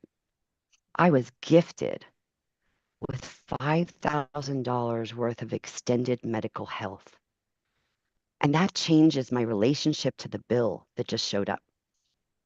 Now, the big one for me that I have so much fun with this because I've really enjoyed using it is my credit cards. You know, you get a credit card, maybe you get a $10,000 credit limit, right? And you think that's all I'm worth. I'm only worth $10,000 and I've maxed that out, so I don't have any more. What if we reframe that and we say, wait, that's my income. I don't have a $10,000 credit line. I have a $10,000 income that I get to use that money to then put it back out into flow. And when I put that back out in the flow, the universe, in all its magic, is going to bring that back to me. Because if I'm hoarding my money, how can I bring more in? Because the universe is be like, well, you think you have enough, so I don't want to bring you anymore. And this is where the two minds come in. We have to understand, how do we measure darkness? We have to understand I can only feel one emotion at a time. So I have to be very singular in my vision. I get to feel abundant. So if I'm looking to feel abundance and prosperity when that bill comes in, oh my gosh, look, I have $5,000 extra credit of health. Oh, look, I have $10,000 of income that I get to put back into flow and it comes back to me. And by reframing those programs, it allows our mind, our conscious mind, to stay locked in on that goal without any division, because people with vision they perish, and a divided mind gets you nowhere. Now, add the relationship on. John and I are two people. So two of us together, when he and I lock in on a goal and we are both consistently locked in on the goal, because we're together, it increases our energy and moves us towards that goal even faster. And so it's a beautiful play, this two minds, because we get to play with it and realize, what is the subconscious mind results showing me? I don't like those. Let's see how I can frame it to align it with the C-class goal that I have, that big dream, that place where I know that I'm worth. And every time the inner critic shows up, because I guarantee you that little voice in your head's going to say, who do you think you are? You can't have that. You get to say, thank you, my predictive, loving mind, for showing me my past results. But I'm committed to my new results. John, what do you think? We live in what we call a thought evolved world. And what that means is that everything that has ever existed, the chair you're sitting in, the shirt you're wearing, the computer or phone or whatever it is you're watching this web call from, everything was created twice. First, it was created in somebody's imagination. Somebody thought it up. Think about it. How did a chair get here? How did the kitchen sink get here? How did the name it? How did it get here? Somebody thought it up. And then it became real. It became physical. Now, a couple of things had to happen in between those two things, and we can talk about that as well. But it was first somebody's thought, okay? Because your imagination, we have, every single person on this planet has been gifted with 6 mental faculties, okay? And these 6 mental faculties are reason, perception, imagination, will, memory, and intuition. Imagination is your ability to think up stuff, to make up stuff. We do it all the time. We're not even aware that we're doing it. But when you become aware, when you become conscious in that present moment that I can create whatever outcome I want. Now you're using that higher mental faculty the way it's supposed to be used. So you've got your conscious mind, which is the thinking mind. It's what's going to take all the information and decide if it's good, bad, yes, no, right, wrong, now, not now. The subconscious mind just runs a program. It's conditioning. We have been taught from a very young, and those are the two minds, by the way, the conscious mind and the subconscious mind.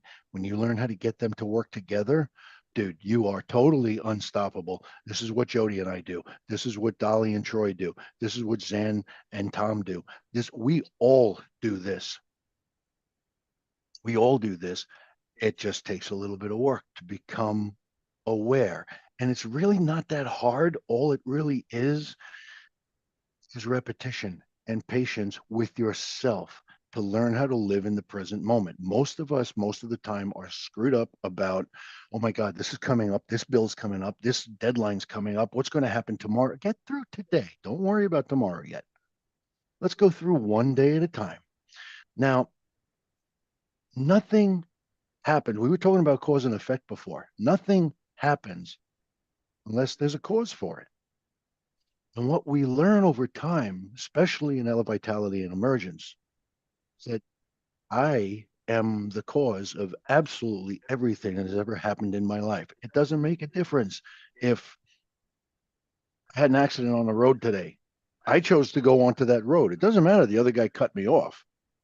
I'm the one who chose to go on that road today. I'm the cause. Whether it was my fault or not is irrelevant. It's not about fault. This is cause and effect. You do something, there's an effect. And we create the effects. And what really matters here is that you understand that it's not what you're thinking, it's how you're thinking. Because if you wake up in the morning and the first thought you have is, oh my God, I got to go to work today. The boss is going to bitch about something. Somebody called in sick. Whose job am I going to have to do? What kind of day are you setting yourself up for? You got two different minds working here. Inside in your heart, in here, you know you want to have a good day. And you know you can have a good day. But your past, the history, every day, some more crap hits the fan. And crap, by the way, has a meaning. I'll give that to you in a second. When you wake up in the morning and you say, you know what, no matter what happens today, I am going to have a good day. What kind of day are you setting yourself up for then? It's two different perspectives, two different approaches. Remember, perspective is one of the 6 mental faculties. I think I have over here perception. It's one of them. There's a reason for it. These 6 mental faculties are the tools that will take you from where you are to where you want to be. And I know it sounds so cliche, but it really does work. Now, I was talking about CRAP before. CRAP is an acronym and it means something and it matters here. Constant, repetitive, accepted pain. You keep thinking the same thoughts over and over again. You keep having the same results over and over again. It's the definition of insanity. Doing the same thing over and over again, expecting a different result. No. Something has to change. You know something has to change. What has to change?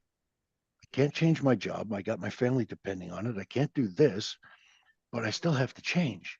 What has to change? The way you think. It's not what you think, it's how you think. Different perspective. Use your imagination. Get a different perspective. Your reason is your ability to think. Is this right? Is this good or bad? Is this, what do I do with this? You got your willpower. And willpower isn't, I have plenty of willpower and I will use my power and have a piece of cake. No, it's not about that. It's about sticking to a decision that you make to yourself. You got to put you first here. Okay. Your memory is a great tool. It tells you everything that happened in the past. We're rewriting that. That's where imagination comes in. You can create anything you want. And your intuition, that inner knowing, that inner voice, whether you're a spiritual person or a religious person, or you have absolutely no faith in any higher power at all, your intuition is that it's who answers when you ask yourself a question.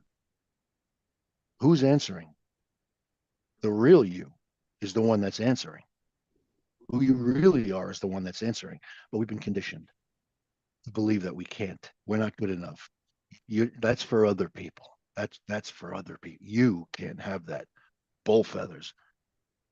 John, may I interrupt and just say, when it comes to that intuition, because I can hear it. People are like, "Oh, well, I've had that where, but my thought tells me I can't do it, so my intuition must be telling me I can't." And I'm going to invite you to go back into those moments and realize your intuition, the real you, is the first voice you hear, the very first one. And you push that one down and you go right into the pattern of, I can't do this. And that's the moment where the mind divides. In that moment, when that inner voice says what it wants or who it is, and the inner critic comes in and pushes it back down. You get to choose that moment to say, not today. Today. Now, Dolly was joking around earlier when she said, "Oh, I don't want to use the word crazy." Why? I like the word crazy. Crazy means you're compassionate. It means you're resourceful. It means you have got the right attitude. It means you're zen, chill, calm, relaxed. And it means there's something you're going for. The Y stands for yearning. What is it you want? Be crazy. Be as crazy as you want to be. Dream big. Let that mind, let that imagination take off because it's worth it. You're worth it, number one, even though you may not know it or believe it or understand why yet. And we'll get into that in Emergence. We do that. We teach you what that actually is. Okay. But be crazy. Be the one who thinks outside the box. As a matter of fact, be the one who blows the box apart. Think about it for a second. How many people do you know in your life who have been afraid to step outside themselves, afraid to step out of the box? I have to live this way. I have to be, there's rules. I have to be like this. And that person went on to do something unbelievably magnificent. Nobody. Because it's the people who think outside the box, the people who dismantle the box and see what else there is. Those are the ones who go on to do something that is extraordinary. Look at Thomas Edison. Look at the Wright brothers. Just two silly examples, but not so silly because they changed the entire world by thinking outside the box. This is what cause and effect is. This is cause and effect. Everything that has happened in your life has been an effect of something that you have caused with your thoughts, your conscious mind and your subconscious mind. You learn how to use the two of them together, get them to work together, and we teach you how to do that in Emergence as well. Everything changes. On a dime, everything changes. It's amazing the life that Jody and I have right now. It was a year ago where we didn't know if we were going to be able to make the payments for anything. We now live in a $700,000 rig. We got a Class A motor coach. We tour the U.S. We both retired from our jobs. We started our own business, is plural, and we live touring the U.S. We live a lifestyle that so many people just dream about, and it's absolutely magnificent. And it's because we changed the way we think. The way we think. It's not what you think, it's how you think. We changed how we think. Instead of, oh my God, what's wrong? How's it? What kind of shit's going to hit the fan today? No. What's possible today? What can we do today? What can we receive today? What can you receive today? You're not allowed to receive, right? Because if you're not giving, you can't receive. Well, receive. Feel what it's like to have somebody give you something.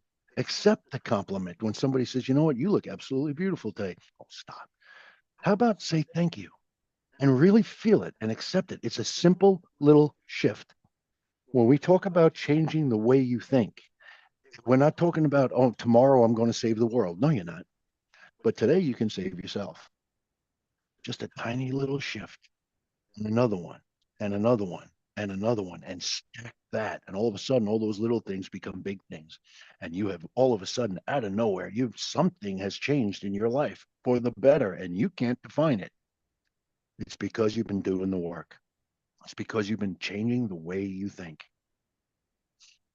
And It's absolutely worth the investment. And it's not an investment in terms of going back to college and taking out a student loan and, oh my God, I have to do all this homework. No, we're talking about 15 minutes a day to read something, but read to understand. There's a difference. This is the gift that Troy gave me. When I would read a book, if I would read a book, I read it. I took the test in high school. I threw the book away. I put it on a shelf and never looked at it again. But when you read a book to understand something, it changes the way you think. It changes the way you read, because now I'm doing something intentional. It wasn't about passing a class. This is about passing. This is about my life. Okay. You read a book, Think and Grow Rich from Napoleon Hill. I've read that book. I can't tell you how many times, but it was Troy who taught me how to read the book to understand it. And I go back and I read that book over and over. And every time I do, I learn something different. All the books that Elevitality has put out, I'm reading them over and over and over again. And every time I read it, I learn something new. And it's not because the information in the book has changed. I've changed. And I see something the second, third, 10th, 20th time that I was never going to see the first time. I wasn't ready to receive. I am now. And you can be too. All it takes is a commitment to yourself. There will be days where you feel like you should be committed, but the commitment to yourself, I'm doing this for me. I'm not doing this for anybody else. I'm doing it for me. Do something for you and celebrate the fact that you're here. You're already here doing something for you. So celebrate that. Congratulations. That's friggin' awesome. Now you got a little momentum. Keep it going. And with that, Jody, if you want to finish up, or you want me to give it back to Troy and Dolly. So Tony Robbins actually has a famous quote that, change your focus, change your life, right? Mhm. And going into that two minds, when we are focused on what our subconscious patterns is doing, that's going to give us one life. But when we change our focus to our dreams and start moving as if they've already happened, regardless of what our current external results indicate, that's where our life completely shifts. Because what you think on a repetitive basis is what will eventually show up in your external results of your life. So if you are sitting there thinking, I want to be abundant, but I've got so much debt, you will continue to have the results of extra debt in your life. If you want the external results of abundance and prosperity, then every thought that comes through must be in alignment with that. And every thought that is not is the thoughts that we get to say, not today on that program. Tony, I don't know if it's Tony specifically, but thought leaders in general say, stand guard at the doors of your mind. And that is exactly the space that you must stand guard in, is the pattern that does not match the goal. Because it was long ago written within your subconscious, and it is under your control to become aware of it and then to rewrite the program. And to wrap that up, Tony Robbins also says that if you want to get something, be really good at something, find a mentor who's doing exactly what you want and do that. This is what I'm going to say. Tony Robbins had it half wrong. What he should be saying is find a mentor who thinks the way you want to learn to think and go model that. And that's why John and I are absolute fans of Dolly and Troy, because we are learning to model how they think, and it has changed our life. So thank you. We're part of the fan club. Who knew? Oh my God. goodness. It's amazing. Oh my goodness. That was amazing. Thank you so much. I know, huh, Dolly? This is the best part of what we do. When we see change, because who we share the information with uses the change, and the change shows up. And that right there is something that you have wonderfully connected with. All of you have, actually, all of you who are here are mentors. And by the way, all of you who actually came here to connect with us too, there's change happening in your life. You wouldn't be here if that wasn't something you were connecting with. And we wanted to say thank you. It was so beautiful to hear both of you together, to speak the way that you speak, to share your hearts. And oh my God, your hearts, woo, they're very big. It's very clear that you have this magnificent desire to help other people. So, Dolly. Wow. Again, when you're behind the scenes, some people have misinterpreted what that meant for me, about what it took to be, you know, uh, so many different titles that one can give, but those that walk the walk of remembering who they are: masters, high priestesses, goddesses, lords. There's all these other archetypes that we can name. They're all of us. It's, activation codes within ourselves, and it's just to be, and to be a witness to that, to John and Jody, in a way that only we will know. And we're going to do the best we can to share it.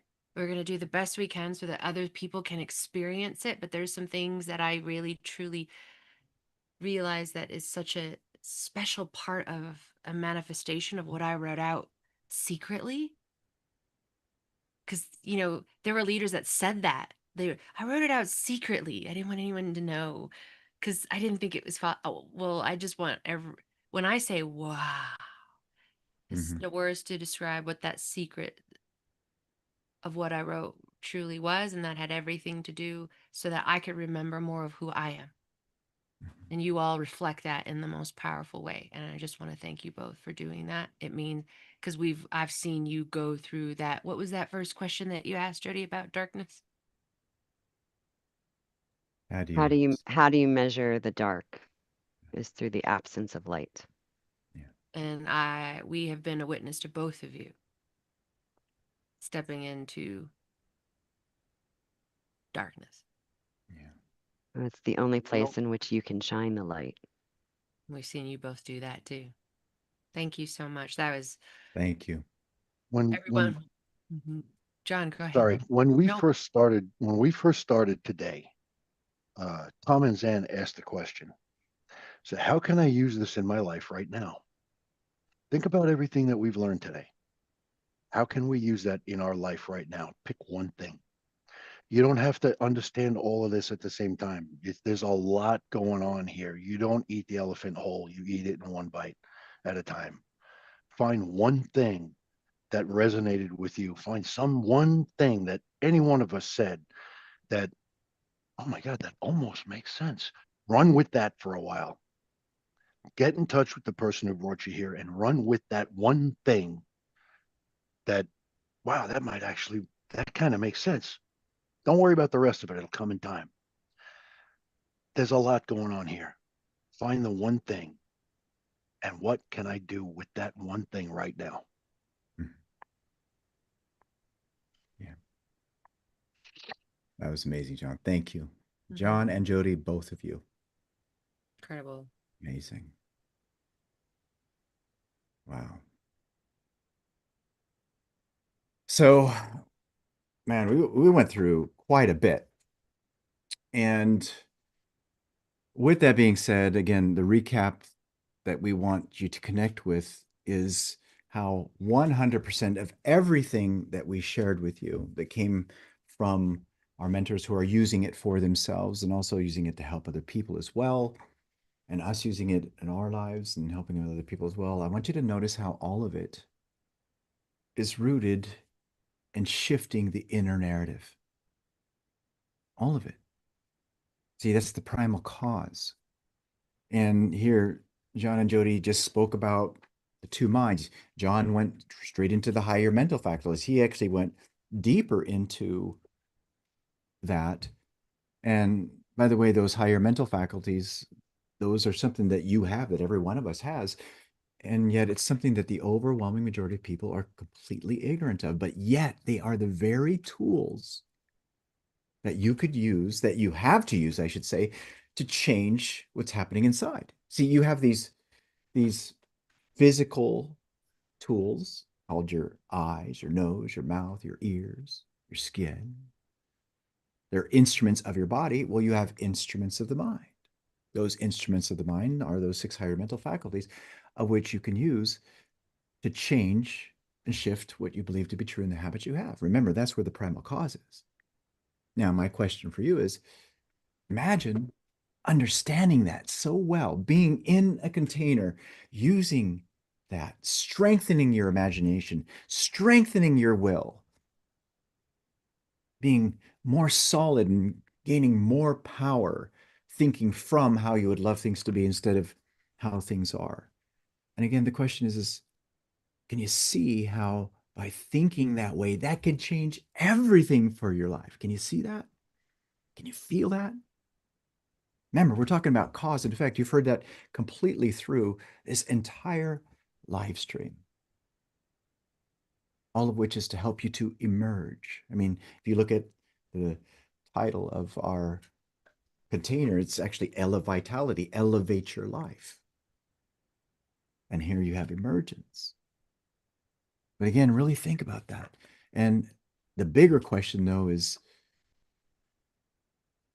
what's the cost of staying where you are? That's the bigger question, because a lot of times the paradigm will come into play and go into that comfort zone, and no one ever grows in their comfort zone. You grow in the discomfort zone. But with that being said, imagine where you're able to be helped with that so that you understand it, so that it shifts everything in your life and also shifts your posterity as well. And that's the question we're wanting you to connect with. Because again, we've gone through quite a bit here today, but anything that was shared within any of this, if you can grab just one little section of it, it will change a lot in your life, but only if you apply it. Now, again, think about how that would be for you if you had someone to help you to apply it where there's a structure. Imagine that. You could see that, can't you? And this is what, again, Dolly and I both had to connect with, right, Dolly? We had to do the same thing. And this is what we're wanting you to see. I was seeking speed. Mhm. I made illogical moves. I knew I did things that others might have taken a little bit longer to do. I was offered different things in between, and I said, no, I'm all in. I want to do the illogical. And even though I went, things didn't happen right away. I had to trust and surround myself with the inner circle and how they thought. Mhm. And they reminded me of who I was when I would forget. It's key in your speed if that's what you seek. However, it will take courage, And you got to do the work. application. Yeah. No matter. It's the most important element involved with regards to delivering change. And this is something that Dolly and I say to everyone. All you need is an open mind with the willingness to reevaluate. If you have a wide open mind, and when I'm talking about wide open mind, you're willing to constantly question what you believe to be true, reassess information, follow instructions, reevaluate. I got news for you. You can be helped tremendously.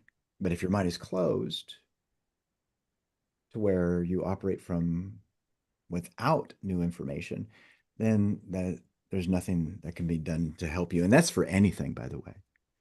And so for you, if that's where you are, and I believe that that's where you definitely are, because you wouldn't be here if that was the case. You wouldn't be watching this all the way to this point if that was the case.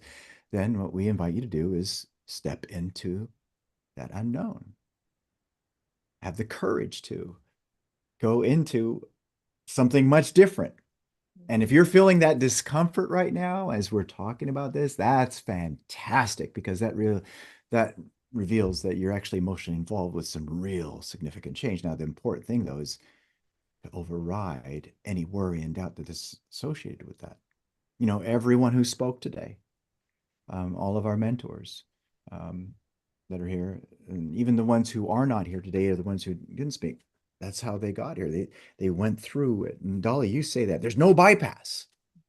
Because Yeah, you gotta I go looked through it. for it. Yeah. There's no bypass. And so our invitation is, okay, you know what? The heck with that. And you know what? I don't want more of the same. You don't want more of the same? Okay, I got news for you. Then you have no other alternative but to change how you think, because that's the only way you're going to change the results of your life. There's no other way. You got to deal with the primal cause.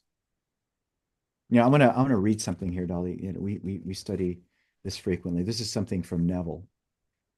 And again, we hope you really connect with this. And Neville talks about this in The Power of Awareness. And this is in the chapter, The Truth Shall Set You Free. He says, when you understand the redemptive function of imagination, you hold in your hands the key to the solution of all your problems. Now, we didn't even go deep into imagination. We did with dreaming big, but oh my gosh, this right here, huge. Every phase of your life is made by the creative exercise of your imagination. Determined imagination alone is the means of your progress, of the fulfilling of your dreams. It is the beginning and end of all creating. The great secret is a controlled imagination and a well-sustained attention firmly and repeatedly fixed on the feeling of the wish fulfilled until it fills the mind and crowds all other ideas out of consciousness. Now, we touched on this earlier. See, what's Neville talking about? He's talking about how important it is for you to lock into how you would love things to be loyal to that unseen reality, regardless of what's happening on the outside. And everything that we shared with you, just these beginning parts, and we only went through 6 of them, okay, is all about helping you to understand that and live that. This information, you know what? Here's another little secret for you. The secret to this helping you is to live it, not to know it, to live it. And the only way you live it is if you're using it in your life. So think about that for you. The great secret is a controlled imagination and a well-sustained attention firmly and repeatedly focused on the feeling of the wish fulfilled until it fills the mind and crowds all other ideas out of consciousness. Now, what greater gift? Now, again, grab on this. What greater gift, and this is Neville talking through me to you, what greater gifts could be given you than to be told the truth that will set you free? The truth that sets you free is that you can experience in imagination what you desire to experience in reality. Did you catch that? You can experience in imagination what you desire to experience in reality, and by maintaining, by holding this experience in imagination, your desire will become an actuality. It'll become a result. You want to earn more? Apply that. You want to change your lifestyle? Apply that. You want to change your relationships? Apply that. At its core, that's what everything we teach is about. I mean, again, think about the first part. The golden rule of application. Number 2, being decisive, decision. Right here, right now. Dreaming big. Decide on dreaming something amazing for yourself. And then ridding yourself of the lie that you're in your own way, that you're stopping yourself. And then you go even further to the awareness of what causes your results and using your mind according to law. And it goes even further. But again, can you see how by understanding this, it can change everything? You can see it, can't you? So our invitation is to be brave and step into it, because this is what we have for you. This is what we offer to you. And this is what we'd love to connect with you about, so that you can not only have it in you, but you can give it to others. Because remember, you can't give what you don't got. And that's amazing. Wow. So Dolly? I'm enjoying all of that. That's so amazing. Yeah. I love that you landed us with Neville. Mm-hmm. Yeah, Neville rocks. Yeah. He has connected us with lots of amazing people, hasn't he? Wow. So what's next? What's next is revisit this and actually act on what's next for you, which is, you know what, let's have a conversation to move into what's next. And that's simply by just reaching out. We'll reach out to you as well. And then, you know what, the replay is going to be available for you after this as well. We just need it to render. And we invite you to watch that again. And then also invite other people to watch it too. You know, the world needs this. The world needs it 100%. So with that, thank you so much, everybody. Dolly? I mean, really to reach out to the leader here that invited you. Yeah. That was not by accident. That was by design. Yeah. And that takes courage just to do that. Yeah. You know, we need, this needs to be emphasized beautifully right now. Whoever invited you here knows about this. They understand it well to help you with it. So it's very important that whoever invited you here, that you reach out to them immediately. Notice how we're saying this, immediately. Don't wait. Okay. Your paradigm, after this is up, your paradigm is going to start talking. You got to override it. Reach out right away to talk about next steps. Okay.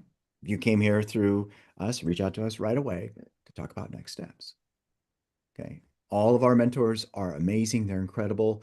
They have their own beautiful level of awareness. And again, they can help you tremendously. Okay. Amazing. So we'll land this, my friends, all of you. Thank you so much for attending. And you know, I'll go ahead and switch the cover here. And we want to say thank you so much. Have a wonderful, beautiful day. Bye-bye.